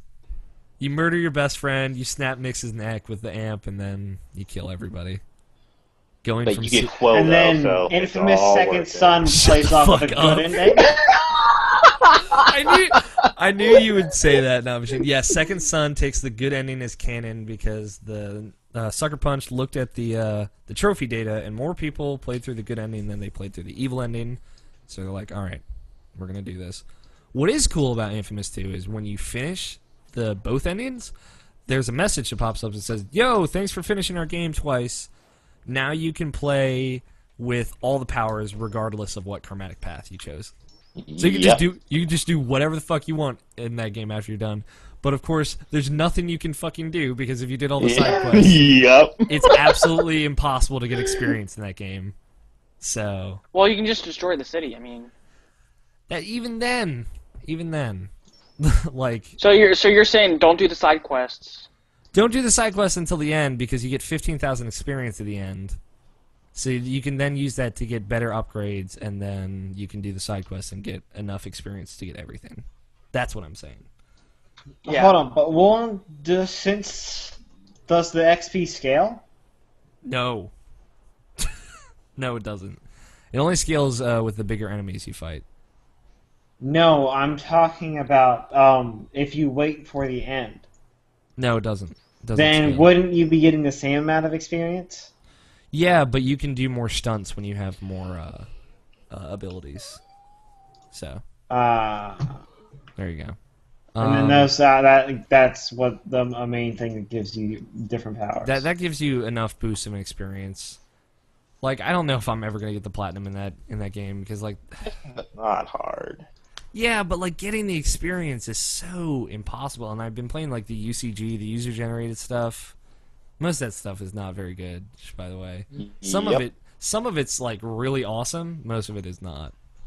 Hey, here's my rendition of 1 with Infamous stuff. Yep, pretty much. Goombas. And yeah, so that was my week. And they all look like Zeke. Yeah, that's the funny part. Is just they're all Zeke. Yeah. So there you go, Nabashin. I said I would go back and play that game. Good for you. I yeah. should do that myself. Yeah. That game plays really good. It has a lot of technical problems, but that game is just fun to play. So there you go. We're going to take a break. We got news and emails and a little bit of new releases. So we're going to take a break and get back with some news. We'll be back in just a little bit, guys. Choo, choo, choo. So I'm gonna let you guys in a little secret. For those watching the video, it's okay if they know, because there's only like 2 of you. Harold says, and that's why Evan is still single, and he says also, you know what podcast is really awesome? Cross-border gaming. Of course it is. So Joe and I have been talking. He wants to maybe fly up That here. huffy. He wants to fly up here for Extra Life. Oh, That's cool. That's fine. So the plan is tentative right now, but he's hopefully gonna fly up here for Extra Life. that'd be awesome, man. Because he's agreed to himself that he cannot afford PAX Prime, so he says he's gonna put that money towards an early November trip up to Maryland to party up here. On That'd be November awesome. 2nd. Yeah. So I wanted to mention to you guys. I'm gonna go get a glass of water. If you gotta pee, and then we're gonna. I'll do that. Yo, Alex. What? I'm gonna tell you about this podcast in a second. Okay, let me get a glass of water. You gonna tell you about the podcast or the podcast? I don't know. Shut up. I'm gonna pee. Don't be an Evan. Only Evan's allowed to be an Evan. We can hardly tolerate that.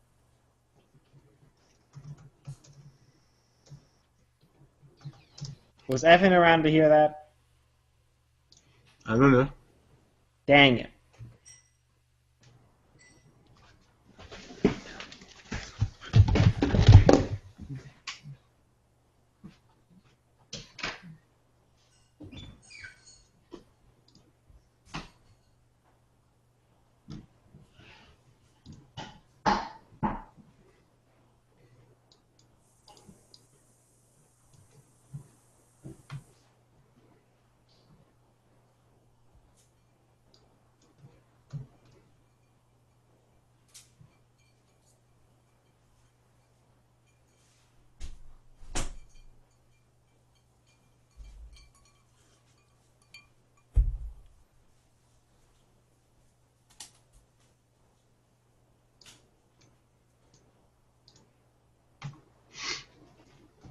Yo, Nopsy.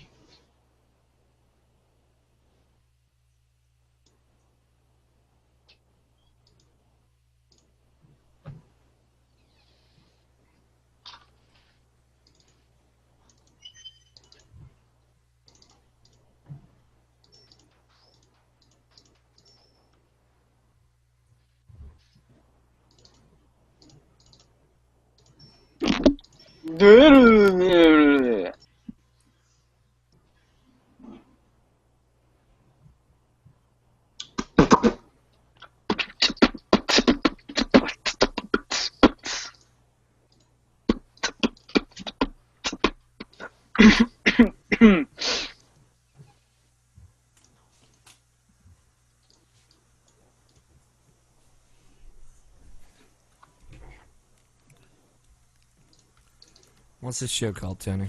It's called Critical Hit. Okay. Oh, I've heard of Critical Hit before. Yeah, it's really, really good.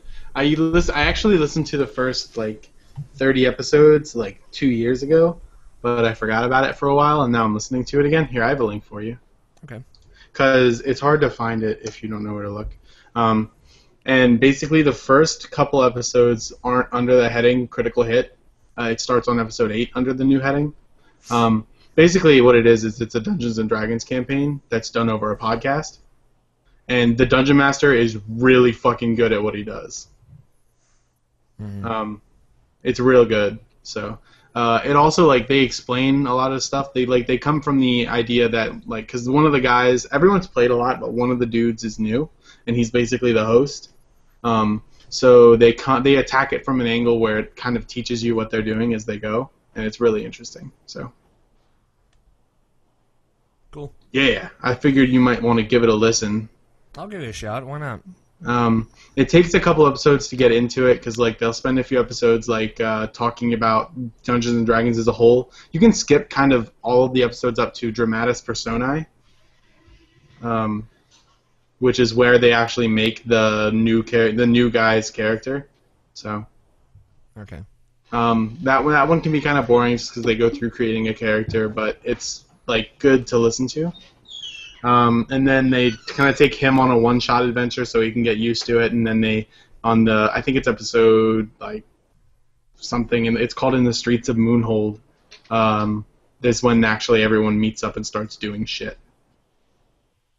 Okay. And it's really good. So I've been listening to, I just listened to this at work, and it's every episode's about an hour to at longest 2.5 hours long, and I've already been through like the first 20 episodes. Yeah, you told me about this before. Yeah, it's real good. Can't wait till the Lunchtime Studios people email me and tell me. Billy's gonna let us know when that Shadowrun interview is. BT Dubs. Sweet. But I figured you could listen to it, and I was gonna give it to Navashin to listen to. So Okay. Oh, well, I don't know, probably. Navashin, all he does is listen to podcasts. So. Yeah, I don't watch TV. I need some entertainment. well, I mean it's the same as me. So all I do is Yeah, watch people stream on the internet and then listen to podcasts. Yeah, That's and pretty watch Once Upon a Time. I actually haven't done that in a while. Man, that's a good question. Oh, man. Huh? Now I'm thinking something else. That's a good Navashin question. But no, Did you get the link to Navashin? the majorspoilers.com? Uh-huh. And I think it's also on iTunes, but you can't find the first 8 episodes on iTunes. I think. I don't know. My podcast app on my phone grabs all of them, but I don't know. Maybe they fixed it.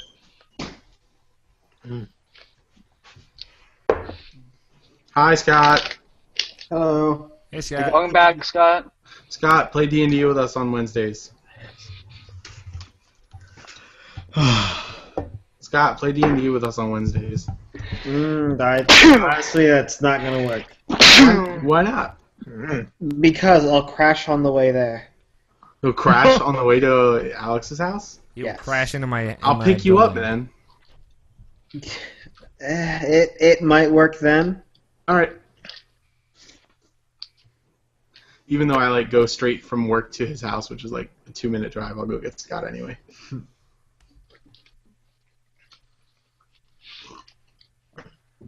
Actually, We're about to have, it might still be on the way due to that back way. No, Scott. The Papa John's, which I work at, is literally about 2 minutes from Alex's house. Yeah. Ah, so it's near that road. So you're going. It's on Stone River Parkway. So.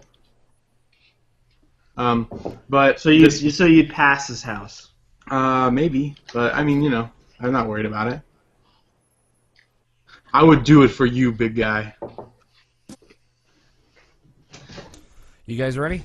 Yeah. Sure. I guess. Let's do this. News in gaming. Let's talk about some news, guys. Phil Fish had a mental breakdown. What's that mean, Alex? All right. Okay. Let's start from the beginning here. Okay? Sound good? All right, let me make sure I don't mess up this guy's name. Marcus Beer. He did something on game trailers. You should probably start even before that. That's as soon as I know. I know like all the relative stuff before that. If you want to do the pre-narrative. Nah, just keep going. So, Marcus Beer did something on game trailers. He has a show called Invisible Walls. Well, he's part of the show, so that actually. Okay, I'm not too familiar with game trailers content, so. I totally am, but I know you're a big game trailers guy. So the latest episode, probably not the latest at the time of this recording, but it is. Okay. So he like directly attacked Phil Fish and Jonathan Blow, calling them quote unquote blowfish. I'm trying to find here's a good quote. So Yeah, no, that's not a good quote. But basically, do you know like word for word what he said on the show, Abishin? It's more of he just being annoyed by them. Is more I think it's because of the whole with the news that's come up, the Microsoft self-publishing indie thing. Mm-hmm. The press, the gaming journalists, pretty much ask like directly like all these indie developers like what they think about it. 'Cause they do this all the time. Anytime anything indie based, they usually go for the stars of the indie world, namely like Jonathan Blow or Bill Fish or who what have you. Um, and um, and Phil Fish and both Phil Fish and Jonathan Blow were pretty much like we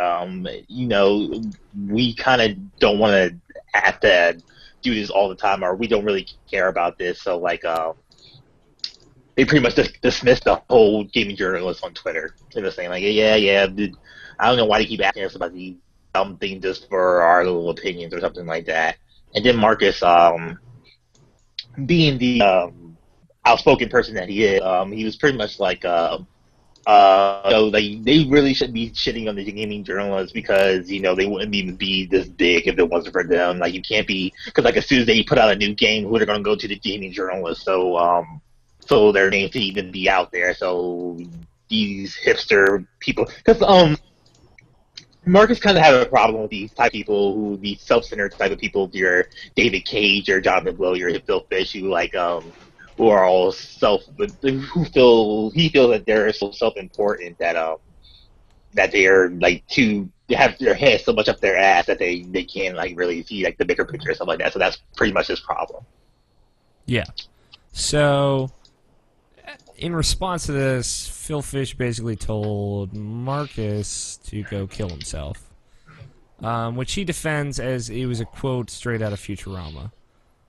And that, he didn't mean for it to be taken in the more, like, offensive tone. And then there was, like, a call to Phil Fish to, like, hey, let's talk about this in person at PAX. And then kind of like all of the internet started just finding Phil Fish's Twitter and, attacking him. And it subsequently ended with Phil Fish saying on Twitter and locking his Twitter account afterwards saying, quote, "I'm done. Fez 2 is canceled. Goodbye." Dang. Which then, like a little later, he had a couple follow-up tweets saying, "To be clear, I'm not canceling Fez 2 because some boorish fuck said something stupid. I'm doing it to get out of games." He then followed up with, "I'm getting out of games because I choose not to put up with this abuse anymore." Dang. And that's kind of where he landed. Now, this all happened today, Saturday, around 11 a.m. Eastern. It was, I kind of watched it unfold on Twitter. I wasn't really sure what was happening until, like, the very end when Phil Fish was like, fuck this. So, Namashine, I know you have thoughts on this. So, I will give you your soapbox to speak your mind. Alright. Being a person who knows these people, not really know them in person, but like know them because I'm a fan of game shows. I'm a fan of Marcus Beer. I'm a fan of his show, Annoyed Gamer. Marcus Beer, he's a very opinionated person, and that's everybody fucking knows it. Everybody fucking knows this, and that's probably why most people don't really deal with him. He's a guy who I guess you could say attacks people, not really in a Fox News type of way, but just saying like his own personal opinion about like how he doesn't like this stuff.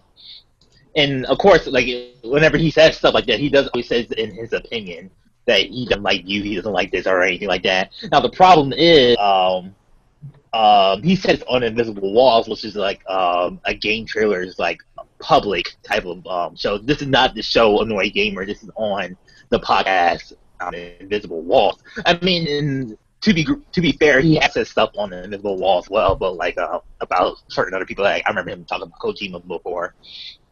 But this is like the first time I've ever seen someone actually come back to him about something like this, and all intents and purposes, like he kind of had every right to, because he did kind of like say like you kind of insult Goldfish like there and kind of publicly, and he actually came back to him the next day saying, "Yo, what the fuck," and everything like that. And even like the whole killing yourself thing, it's he kind of spoke to him in the same tone too. He did talk to him, like, cause I saw this in both myself, that it's like, hey, this is actually because the thing about these indie people compared to everybody else in the gaming industry, compared to like something like an EA, you can say something general like EA. You can say something like Clippy B, even though it's not really just Clippy B. It's like the whole team of Epic. You have a problem, Gears of War, something like that. But when you talk about something like that, and you talk about their game and stuff like that, this is actually that one person. That's the difference between indie and something like an EA or even talking about Clip BB or something like that. So this is like a totally different low. Even Jonathan Blow said something like this on Twitter. Like when you say something about like Braid or Dads or something like that, you're actually talking to that person because this is this person's game. This is not a team's game. This is this person's game. Maybe someone did the art and stuff like that, but you're talking about this person's game and kind of talking directly to them. So like pretty much long story short, this is the internet bullshit, and this shit that drives me crazy because it's like it wouldn't be a problem if it was just these two, the two of them talking to each other, and no one else was involved. But then everybody got involved in this, and everybody started talking like Marcus, you're wrong, or Phil Fish, you're wrong. They're both wrong. They're both assholes, and two assholes collide. And even like it's funny because like Jim Sterling had his own opinion about this because he knows both of them. And like he even had like a personal response about this, just saying like, "Hey, I like both these guys. It's kind of shitty that they're like coming at to each other this way because they're kind of similar in their own mindsets about this type of stuff like this." So like like seeing like this is like a real shame, and like it's just like the crazy shit of the internet. And you know, when you get like ganged up on something like this, it's kind of heartbreaking. And for anybody who watched indie game movie, you could kind of see how Phil Fish really gets involved with his games and like that stuff like that. So like when you insult him, you're insulting his game, you're insulting him at the same time. So it's really cool. I mean, not well. I don't know why that word came out. It's not really cool, but it's really cruel in a certain type of way. And for all the people who says like, this is like someone taking his toys, like, oh, this is my toy, and I'm taking it away because you insulted me. Fuck you. I'm sorry, but fuck you. Because don't be sorry about it. Cause yeah. No, because like. Yeah, because like I'm kind of like that kind of person. Like if it's something that keeps attacking me, this is why I don't involve myself in the internet. Period. This is why I don't say anything, because when shit like this happens, it's like I don't want to deal with you anymore, and I just don't care anymore. So I'm done. I'm out of here. I'm gone. And that's kind of like the same approach that he had. Yeah. But yeah, I guess that's all I really have to say about that. Yeah, I mean. That's a good way to put it. It's like this is a no-win situation. It was from the beginning. Now I'm not going to say anyone was out of line, just because I don't want to have an opinion about it. I really just want to avoid it, kind of like what you're saying.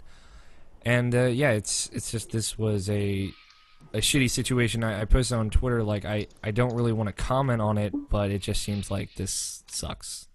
There's no happy ending for anybody ever. And that's the real tragedy about it. Yeah, it's like, no one's being nice to anyone here. And for better or for worse. And it's like we were discussing something that, I'm not going to get into on the show, but it's like some people are just really ready and willing to attack you about something just because you gave them an excuse or a disagreement or a point from which they can work off of, and then they will attack you about it. And there's no good reason for it. And it's frustrating, and as soon as you say something back, it's just like, it's that situation. It's just going to start circling around itself. Yeah. And you just want to be done with it. It's like, why even fight anymore? I'm just so sick of it. I'm sick of seeing it. I'm sick of dealing with it on a daily basis. Because everybody knows my name. I'm pretty much the centerpiece for this one game, and it actually is my thing. So when you insult it, I'm getting insulted every day, and it's just too much. And you already seen that he was pretty much borderline suicidal in the game, the movie. So like, this is not helping. The internet is just not helping. So I think it's the best thing to just walk away from it. So hey. I'm not hating. That's all I gotta say. Yeah, Like, I do not. I've been in situations like even like in like real life physical situations. You know, the best solution sometimes is just to walk away. You know, Yeah. there's no point in fighting. It's just there's either way, it's gonna suck, and it's better to just have it suck a little bit less. So yeah, I don't know if any of you guys have any thoughts on it. I know Tony, you were very excited for Fez 2. I was indeed. It is quite a shame that it had to come to this. So yeah, it's you know, the power of social media at its finest, you could say. Just kind of that backlash. Yes, sir. But, Way to go, internet. way to go, internet. Hashtag deal with it. Yeah, definitely. There you go. Well, moving on. I'm glad you got to get that out of your system, Namashin. I am too. So let's talk about something slightly more positive and Yeah.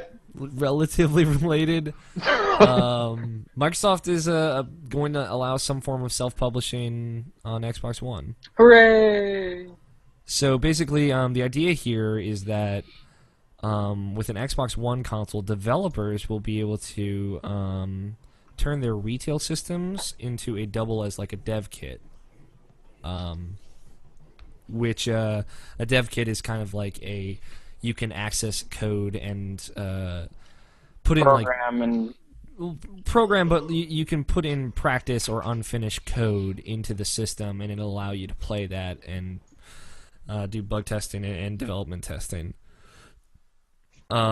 which is really cool. Which is really cool. It is like something that is both, you know, terrifying and cool because, you know, yay, indie developers will be able to do whatever they want on Xbox, but nay, because then it could turn into the indie game section of Xbox 360, which was just, you know, a train wreck.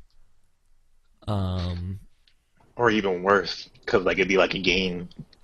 You have your game start with like or it could be a free handout to the old Xbox crack. Yeah. like you could name a game like Gears of War, and like you'd be like right next to Gears of War. So like, oh wow, there it is right there. So there you go. Yeah, I mean, this is obviously, we don't know how this is gonna work until, you know, it's out there, but I can't see this working without Microsoft having some kind of curating process. Well, Like- I think if you're going to submit a game, it'll have to be complete. I mean, Or some codes if you're going to beta test it or something. well, they'll have those qualifications, of course, but there's still going to be, you know, the things that slip through. You know, it happened with Xbox Live Indie Games, and it happens on Steam Greenlight on basically a daily basis. Well, that's Steam's fault. That is the purpose of the green light system. Yeah, I know. I get that. It's, you know, it's so people can pick and choose, and hopefully there will be smart people out there curating and like denying access to those bullshit games. And, well, yeah, okay. Yeah, I mean, I was going to say something else, but I forgot what I was going to say. I was going to say it intelligently, but I couldn't put it in words. It's okay, Evan. It's the thought that counts. Harold has a couple comments from the Phil Fish story. He says, episode 139, Beer and the Blowfish.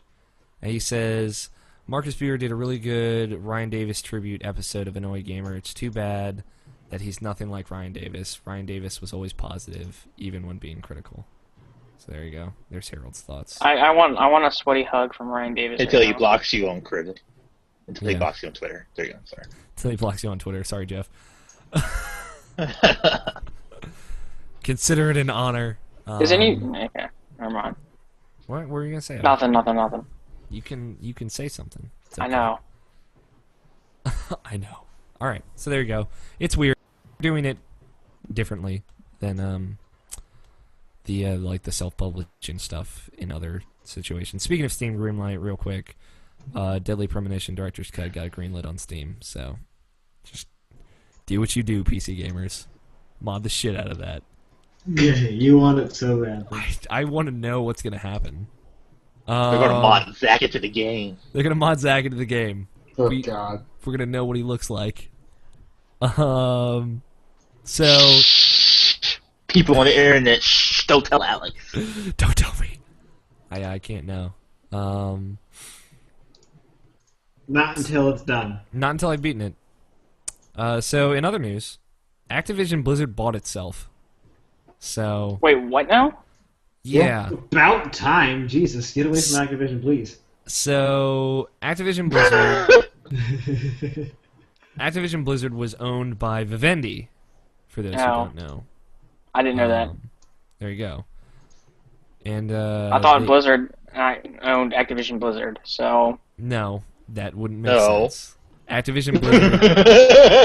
Activision gets top building. Activision Blizzard is like a company, a corporate company that owns Activision and owns Blizzard. So, and since the company is founded on those two companies, the overall company is Activision Blizzard. So, they bought themselves for $8 billion. Can I have a piece of that money, please? I'll give it back to Bobby Kotick. So Bobby Kotick, as well as Brian Kelly, own, I think, like in total, like over 55% of the company, just between the two of them. So they own the majority share. So Activision Blizzard is now an independent company again. Hooray! So does that mean Activision is Evan's favorite indie developer? Yeah, I saw so many good tweets about this of like Call of Duty Indie Game of the Year 2013. So what does this mean? I really don't know. I don't know how much of a hand Vivendi had in the low-level development process. Probably not that much. But just means in the future Activision Blizzard will be making more money itself and not having to give a cut of that to Vivendi. I think the one thing is clear is nothing is going to change as far as like the quality in Activision's games. So yeah, like those games are still going to keep coming out, and Continue to be good. yeah, they're going to still be solid games. in air quotes, Yeah. Deadpool was good. Deadpool, that's All their licensing. There's licensing. All the Spider-Man games. Skylanders is going to continue to be Skylanders, guys. It's gonna Nothing to worry about. Let me land in the sky. Let me put your fears to rest, Scott. Skylanders is still Skylanders. So Oh yeah. boy. Oh boy. Oh boy. There you go. That's Activision Blizzard owns itself now, it was such a weird thing. It came out at like 12 a.m. Eastern time on Thursday or Friday, I should say. When? A long time ago? No, this past week. Oh. That just happened, Scott. I meant for when they were owned by the other. Oh no, Vivendi bought them years ago, like 8 years ago, 9 years ago, or something. Right. Like even like pre Call of Duty. So, Splunky on Steam's gonna have daily challenges. Moving on. Moving on. The Ratchet & Clank writer is leaving Insomniac because he wrote a screenplay that immediately got like signed by Disney. Dang. Which is fucking awesome. So he's no longer at Insomniac. He's going to continue to be in charge of the Ratchet & Clank movie. Sweet. As the lead writer for that. Alex, we'll have to go see that together when it comes out. Totally. What? You leaving me out? Son of a No, bitch. we'll make it a Rational Passions date out of it. Yeah, let's do it. So that's TJ Fixman. I just need no reason to curse. You just needed. I know. Are we going to see the Plumber's Crack, Alex? Okay, let me correct that. I needed reason to curse at you and Evan. Truth. Yeah, that. But other than that, it doesn't mean that he's not going to do any more Ratchet & Clank games. It just means that That he's got not doing a better anymore gig. right now. Yeah, he's got a contract with Disney. So At the moment, so.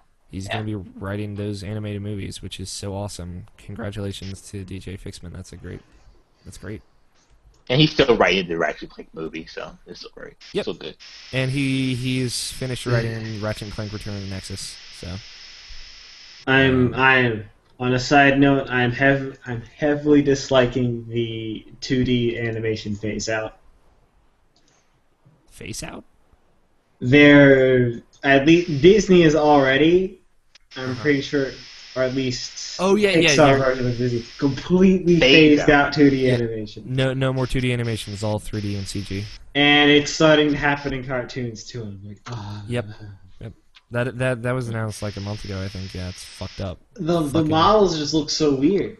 Yeah, man. Give me Mulan. Let's No. get down to business. No dirty business. Stop The it, Evan. Huns. All right, Evan. Evan, I don't like the closet. Whenever you're ready. All right. Do I need to be ready? Yeah, it's time for Irrational Weekly, as Greg learned a couple weeks ago. That has a name? Fucking name. Yeah, New Releases has a name, guys. Yeah, I know. Does it? Yeah. Look, Evan, it's your segment. It says Irrational Weekly. All right, I guys. gave it that like on episode 60. I'm going to tell you what you want, what you really, really need. Okay. What? Okay. Please. This past week on PSN, for the network, we have Stealth Inc., A Clone in the Dark for $10. Xenoclash 2 for $15. Zone of the Enders HD Edition for $10. Zone of the Enders, the Second Runner HD Collection for $20. Hot Shot Golf World Invitational, $20. Do Not Fall for $10.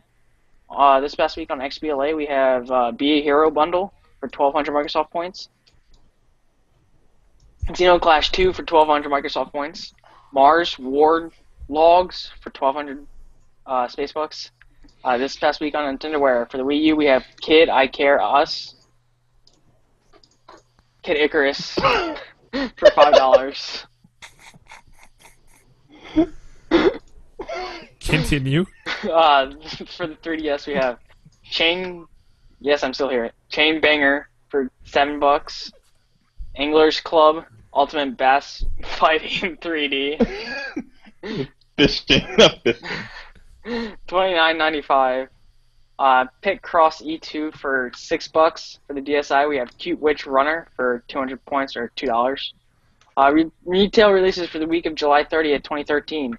Big Fat Nothing. I would like to say that these week's new releases have been brought to you by Joseph Fate. Dang you, Joe! He came in here 5 hours ago and did what he does best. Yep, that's his contribution to the show. Thank you, Joseph Fate. You are a good man. I'm gonna tweet him and tell him he has to listen to this week's show now. Kid Icarus. That was Kid Icarus, right? No, it's Kid I Care Us. No, but the actual game is Kid Icarus, right? Yes, that was the only one that you got, though. There were a couple that you didn't catch. Like Anglers Club Ultimate Bass Fisting. I caught that. I know. Picks and craps, Evan. Oh man. You just have to do a pick, man. There's not enough for both. My crap is Hot Shots Golf. You don't. All right, whatever. Don't listen to me. Whatever. Do you want me to do a pick? I'll do a pick. Yeah, the one or the other. You know what? You did a crap. We'll just go with that. Because I don't like any of these games. Nabishin, pick or crap. Let's say Evan's changing the rules for me. Hey, it is my segment. It's true. Boom. Pick is Zone of the Enders Second Runner HD collection because they fixed the shit. So there you go. Or free patches at 2.0 now. It's fixed, so it looks better and it runs better now. So yeah, buy it.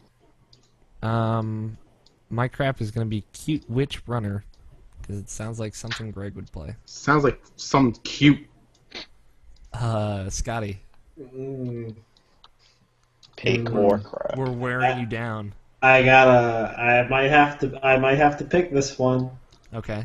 All right, I'm picking Chain Banger because of jellyfish abuse. Totally unrelated. Whatever, man. Hold on. You gotta hear this. Okay. All right, so you seen the jellyfish down in Chickadee, right? Yeah. We found this massive, what was it, 10-pound jellyfish. Jesus Christ. Fucking huge. It took the Was it the big king net to jellyfish? pick up. And have you seen Was the it big king net? jellyfish? It, I wish. I've seen. I wish. Alright, so it took that to pull up, and it took 2 of us to pick it up. Because of custody. Oh. And there was an old rusted chain around him, so we beat it with the chain. The chain was heavier than the jellyfish. I'm gonna say It was it's a gigantic rusted chain. Oh my God! You beat a dead jellyfish? To death? It wasn't dead yet. Oh. So you beat They a had to living make it jellyfish dead. to death. With a chain. So, how big was it? Like, in diameter, how big are we talking? Like a foot, 2 feet? The chain lengths were at least 3 inches. Okay. And the width of like the metal part had to at least be an inch. I'm talking about the jellyfish. I don't give a shit about the chains. Oh. The chain, it was a giant ass chain. That's what I remember. Okay. All right. In diameter, I'm not entirely sure. It had to be at least the size, like the width of my laptop. Damn. It was huge. We were like, what the fuck? Yeah, that's a big fucking jellyfish. Pull it out of the water and beating with the chain. Yeah, that sounds like something you would fucking do, Scott. Tony, pick or crap? The dead jellyfish. Jesus. Yeah. All right. Pick or crap. Which one? Both. It's both. I picked it to be my crap. All right, guys. Let's take a peek into the mail sack. Let's. We have an email this week. No music? It's playing. Just playing, dude. I can't hear it. You're deaf. I'm jamming right here. Oh man. From Mr. Knapp this week, he says, "Hi, Irrational Passions crew. This is Mr. Knapp. As usual, I have a question for you guys this week. I wanted to ask about your experience with movie-based games. We all know a whole bunch of them suck, so I only want to focus on the positive experiences. So basically, what movie-based games have you enjoyed? Remember, GoldenEye is a movie-based game. I sure as hell keep forgetting that. That's all I got. Mr. Knapp out. P.S. If Sigma Omega is on the show, tell him, goddammit, I hate you." Sigma is not here. He was going to be on this week's show, but he had to cancel the last minute. Something came up. Sigma. Tisk tisk. All right, I'm gonna drop. I got 2. Spider-Man 2. Well, Spider-Man 2. That's irrelevant. Everyone knows that game's awesome. These other 2. I'm gonna say Shrek 2, the video game. I jammed to that game. I'll have you know. 4-player co-op on the GameCube. That shit is so tight. I'll let you know. That was from a movie? Yeah, Shrek 2, the video game. Sure. Oh, I thought 4-player co-op was a game. No. Yeah, 4-player co-op, the video, the movie. It's based on Danny Wiesner's 2-player co-op. It's a parody movie. Oh, that'd be so fun. That would be so cool. The second one. Would you count Scott Pilgrim as a? Oh yeah. Yeah. Oh, Are you yeah. sure? I guess 'Cause, I did play that. Did the movie come first? No, Yes. they came out at the same time. Oh, did they? Okay. Yep, they did. Then That one totally. counts. That's a great movie game. Yeah, it is. So would that be your jam, Scott? Guess so. Okay. Evan, what about you? I mean, like the only. Sorry, Scott. Go ahead. the best does have to be the original GoldenEye. Oh yeah. That's 1 part nostalgia, 2 parts partying with the fucking N64. Yeah. I don't play many video games. Safe bet, man. That's a good thing. So the only R.I.P.D. Best movie. The only video one- game. the only one I have played was Scott Pilgrim vs. the World, and that was fun. Not even the Spider-Man ones. Nope. You didn't play Spider-Man 2? Oh, No. I'm so good. I I don't- even the enjoyed first one, Spider-Man too. 1. Bruce Campbell narrates just that don't. I did tutorial. too. Yeah. Bruce Campbell does a great job narrating that tutorial. So just GoldenEye or No, Scott just Pilgrim? yeah, Scott Pilgrim. Yeah, man, that game's good. What about you, Nabishin, other than ones we've mentioned? I remember liking X-Men Origins Wolverine. 'Cause I remember that was better than the movie. Yeah. Yeah, and I enjoyed the game. I played the game a lot. I will say, it was okay. I'll say that. the first 3 Harry Potter movie video games I really enjoyed. That was back when they were kind of lighthearted. Before they had to say Stupefy to connect and stuff like that. Why would you? Yeah. Tony, what about Hi. you? I don't really play games based off of movies. You barely play. I barely play games in general, so... You didn't have, like, a 3-year-old jam? Oh, fuck, man. Duck Hunt? Yeah, Duck Hunt. That gripping emotional tale about a man and his dog. Trying to shoot the shit ass of ducks. Hell yeah. I mean, I don't It was know. fun. That was like, Shit. wasn't it like the only game that took use of those controllers? What, the No, gun? Duck The Hunt gun. and Yoshi's thing with the gun? I forgot what it's called. Yoshi. His penis. Yoshi's penis. I mean, I guess along those lines, I played Darkwing Duck. I mean, Darkwing Duck is a TV show, though. Yeah, so That game it's is not really a that game movie. was fucking That awesome, game was though. awesome. I never played it. You never played it? What? No, Darkwing Duck. I know. I love Dark. I never played the game. I never knew there was a game Alright, until like I have to way watch this before TV afterwards. show I played now. Chip and Dale Rescue Rangers though. You guys, I need to find this TV show as well, Scott. We should watch it together. Darkwing Duck is dope as shit, son. Yeah, it is. This is one of the best things ever on TV. Yeah, man. Oh, that show is so good.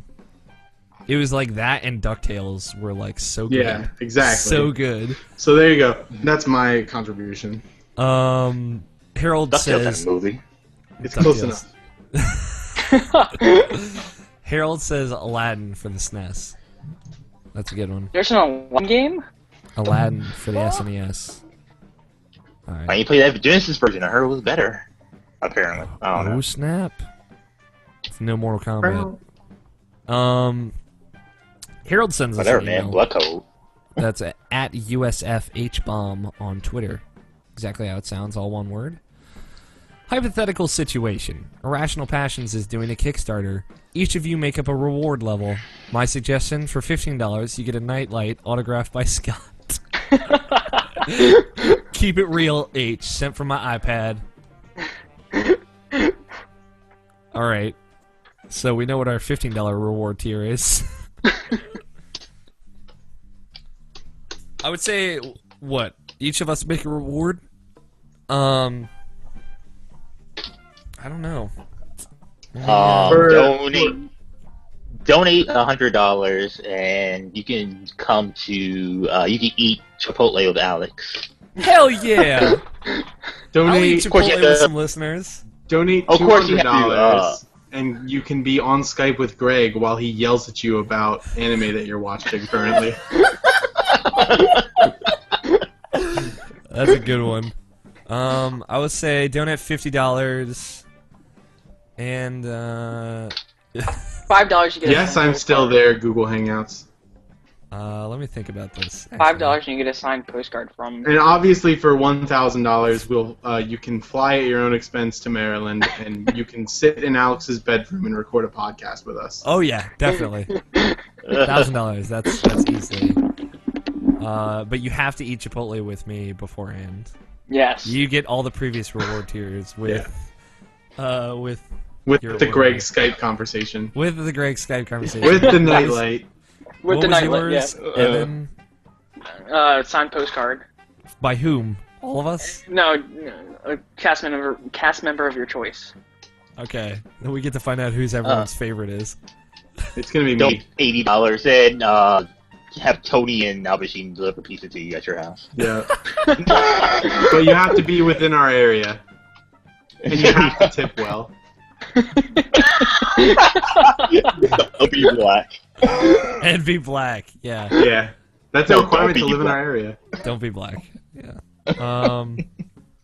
Let's see. I don't know. I can't think of one. You guys got all the good ones. Scott, you got anything? I can't think of anything. $500 a league game with Tony or Scott. Oh yeah, that's a fucking good one.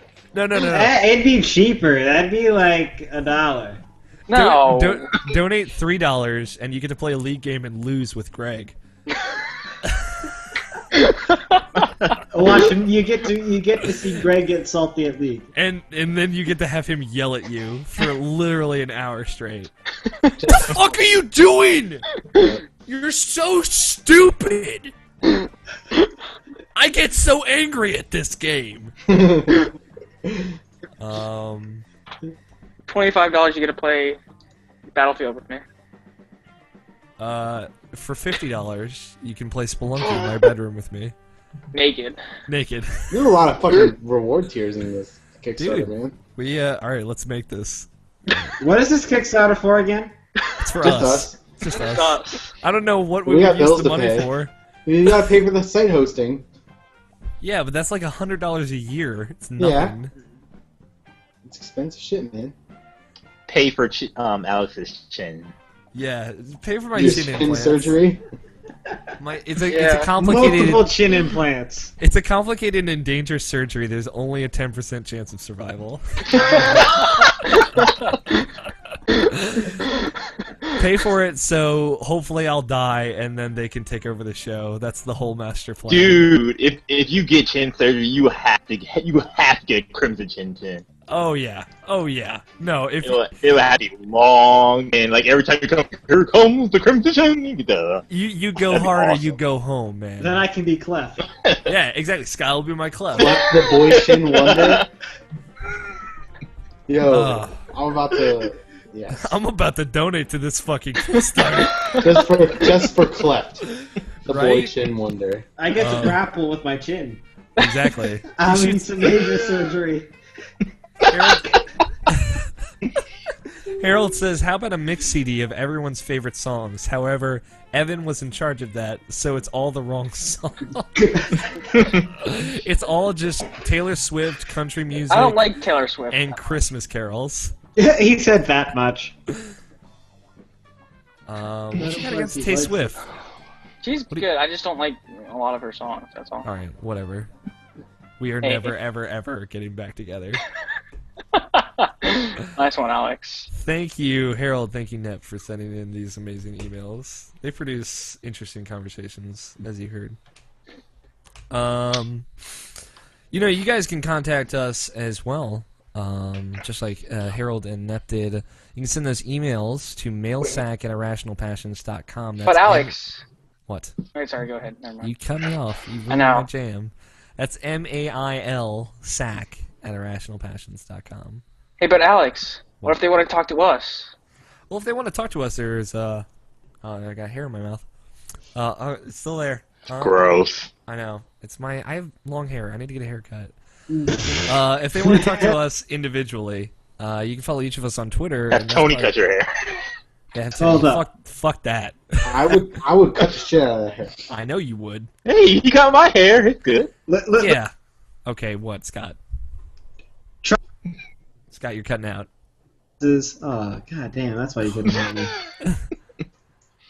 Try to talk to us, because apparently that causes Alex to have hair in his mouth. Yeah. I talked for 3 hours on the podcast, and I just got a fur ball just popping out my mouth. Follow each of us on Twitter. That's the best way to get a hold of us personally. I am at AlFighter27. That's ALFIGHTER27. Evan is at Sticker Glue. Hey, that's me. Scott is at What Chuz. All one Note, word. I don't respond unless you actually direct something towards me. He reads all of the tweets you send at him. He just does not respond. Nope, not unless it's directed towards me. Tony is at Tony Horvath, all one word, and Hi. Nabishin is at Nabishin186. That's NABESHIN 186. All one word, of course. All lowercase. Not You can really. leave us a voicemail at 404-590-1337. It's like Leet. Because it is. Standard long distance fees do apply, though.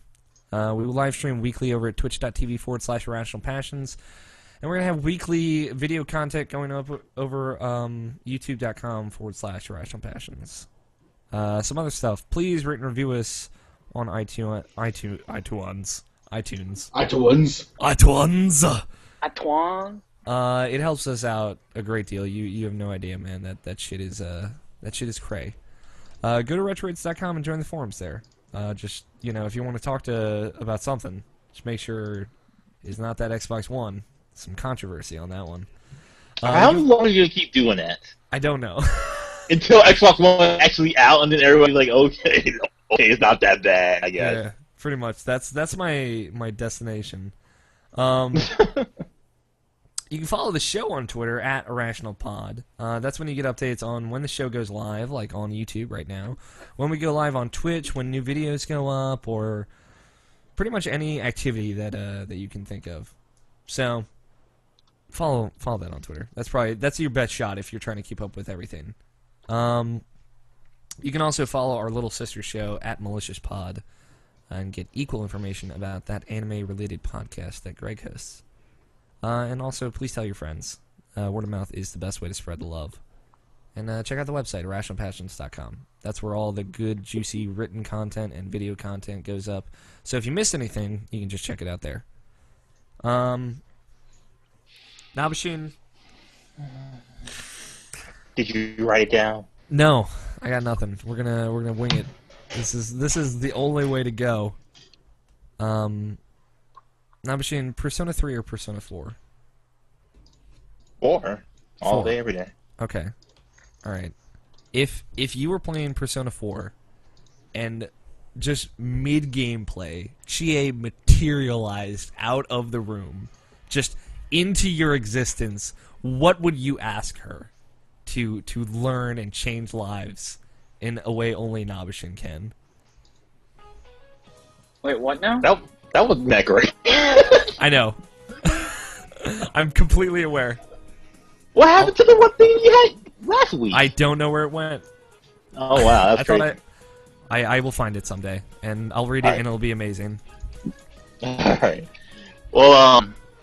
Well, I just recently did my, you do your job orientations, and they had those really, really fake videos about, like, oh, this is how you're not supposed to do this, and like, oh, hi, I'm a customer here, this is such and such, and like, and how you're gonna respond to them in the most generic and stupid way. So I was thinking, like, if Irrational Passions had, like, a job training video or something like that, what would be in it? Oh, it would. Somebody got cut off. That would be Scott. Scott. It's always Scott.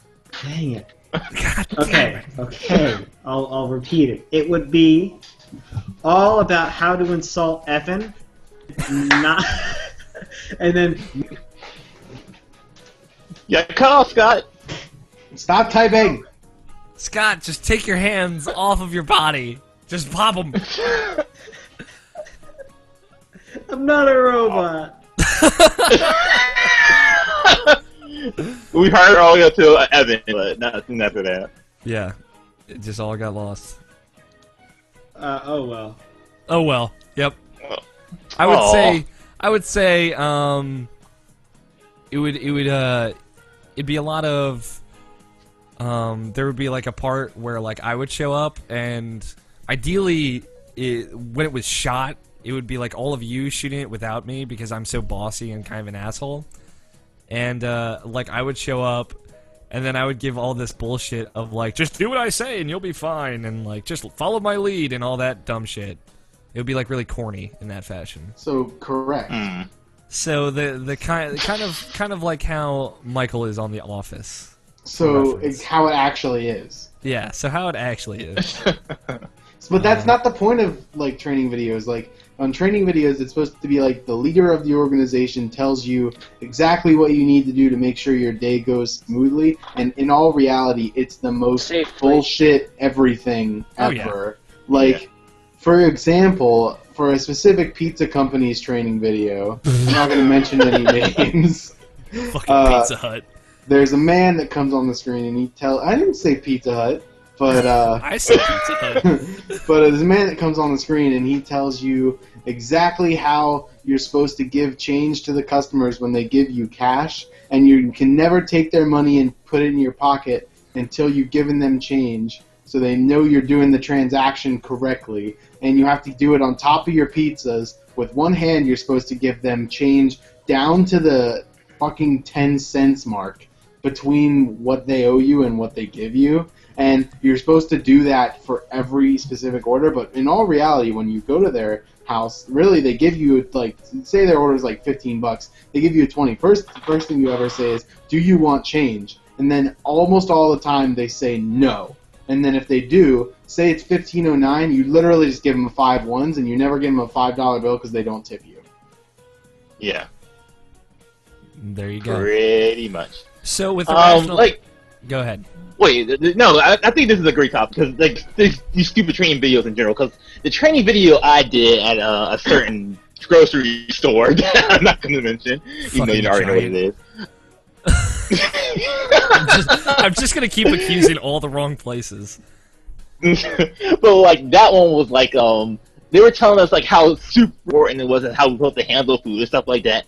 And like they were saying, oh, we'll give you an example of this. So this little girl, this happened at some unnamed restaurant where this little girl ate like watermelon, and like because the watermelon was right by this meat, she got really, really sick. And you're like, okay, so we're not supposed to like put food next to one because you don't want to get the little girl sick. Like, and they were like, no. It turns out that she actually died. She died from kidney failure. So like, they went through these whole examples, make this whole story out about this little girl who died, and like they're trying to make you so touchy for like 30 minutes. It's like, oh, like probably like, oh, like 500 people got sick from this restaurant, but this one little girl died. You better be careful with your food, or you're gonna kill somebody. I'm like, Jesus Christ, that's so dark. That was the darkest shit ever. All right, I have one of the training videos at my store is really stupid. Yeah, this is the topic now. Sorry, yeah. We have a pharmacy where I work, and it's just like this guy just talking about why we should get people to work at, or not work, but use our pharmacy. Just more money. Just like, really, that's the only reason they're giving us to promote the pharmacy, to get us more money. I'm like, that's kind of fucked. Yeah, so when a customer's like, oh, why are you doing this? We're like, 'cause money. You didn't give us a real reason. All right. Here it is. You know, all right, everyone's gone through driver's ed, and then... So, you know, the moment in your life where you have to get a parking permit at your fucking high school... Yeah, right. And then you have to sit in this fucking auditorium and watch the most horrifying and depressing... Oh, I saw that video ever about, you know, little girls texting and then crashing and murdering all their friends. That is what the Irrational Passions training video would be. Yeah, it would. Wow. Yeah, I never got the parking permits, like... Neither did I, but I had to watch it because of driver's ed. Yeah, man. I mean, I feel like even driving to, like, college, like, a college parking permit's, like, how much has it got for a parking permit for the year? For where? For any, like, for the college you go to. For us, it's included in the tuition, so you... Okay, but really I know from other friends that, like, parking permits there are, like... it's $110 at my school. Sure, $110 there. And then like Jeez, Salisbury steaks it's like $200 at UMBC to get a parking permit. That's about how much it costs. And if every time you like get a ticket for parking and you don't have a parking permit, the fine is $25. So what? You have to get caught 8 times just to pay for the parking permit. That's so dumb. Yeah. So, like, why would you get it anyway? Alex, there was no training video at your job at Funko Land?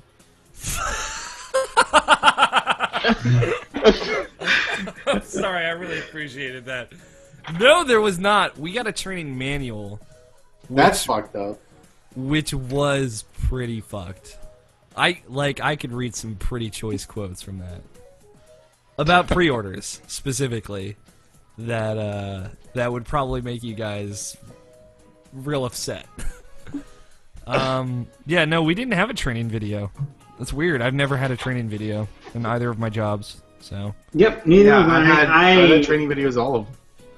Just had Spanish people yelling at me. Hey, man, I mean, that's arguably worse. That's arguably better at the same time, though. Not what they calling you a faggot. Ah! Dropping F-bombs on the show. Censorship. Hey! I am sorry. I am not using that in an offensive way. I know. I am still going to censor it. I know what you mean, though, Scott. Don't worry. I'm not angry at you. I'm angry at the world. And the Mexicans that should film a training video for your job. I think that would be the best thing, the best training video. There you go. No, they dropped the N with L. Yeah, they would. There you go. That's Nobishin dropping enlightenment in a new fashion this week. Thank you, Nobishin, for that. That was fun. That got pretty derailed too. It was good. That was a good one. Yeah. Thank you, Nobishin, for the question. Thank you, Evan, for joining us this week. No problem. Thank you, Tony, for also joining us this week. Yeah, fuck you. Yeah, I know. Scott, thank you for actually being alive. I was worried about you. Now we can resume the craziness. I've been Alex O'Neill. I've been your usher to your seats on this weird 1960s movie theater ride. And this has been episode 139 of Irrational Passions podcast. Thank you, Harold, for watching. And thank you guys for listening. Thank you, Danny, for your awesome music. Play your games, guys. Stay rational. We'll talk to you next week. Yeah, we will. All right, guys, we got a lot of freaking titles this week. Scott is just a title machine. That's why. Yo, I already know which one's the best one, though. All right, so our titles this week are My Name is Arthur, Scott's Answer, Jesus is Now Jamal, SpongeBobby, no, just Pearl, Mock Band, Irrational Memories, and he's black. Irrational Passions Cart, Double Dash, Pizza Cutting / Box Folding / Cheese Master Brian Jackson, # Money in the Bank, Can I Has Perfect Fruit, The Mass of Us, Believe It! You Should Break Up with Her for Taking Your 3DS. There's so many good ones. It's all about the journey. It's interesting. Way to go, Internet. Activision is Evan's favorite indie developer.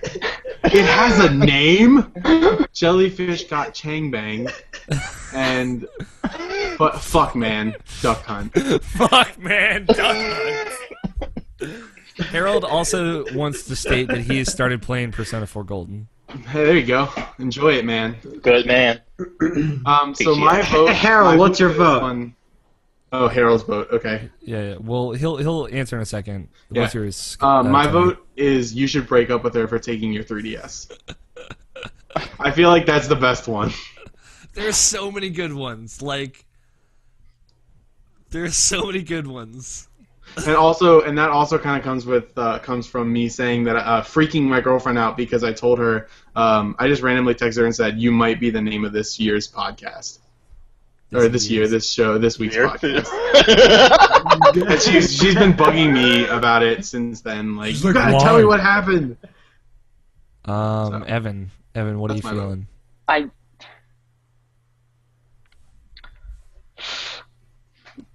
don't know. There's so many good ones. Scott, you got a choice? I like the jellyfish one. Yes. I feel like that's just too brutal. Yeah, I like Jellyfish got Chang Bang.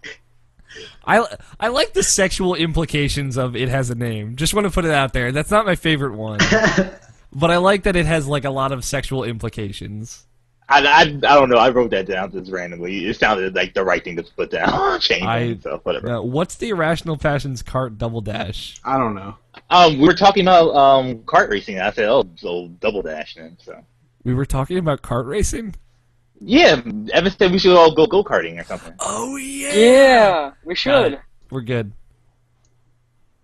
All right, Nabishin, what do you think? God, I really don't know. I can't pick. Like, it is impossible.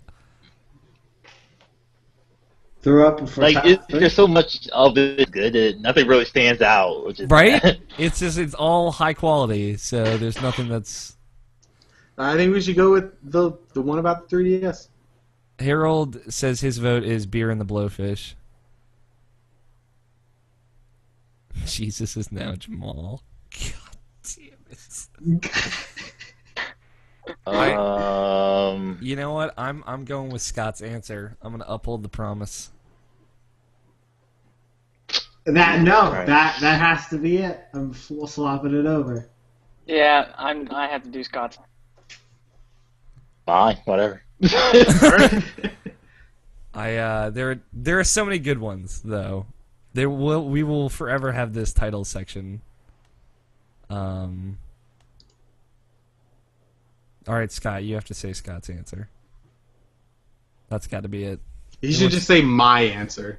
Yeah, you should just say my answer. No. I have to do this. I have to do a second part. You can say my answer and then a second part. No.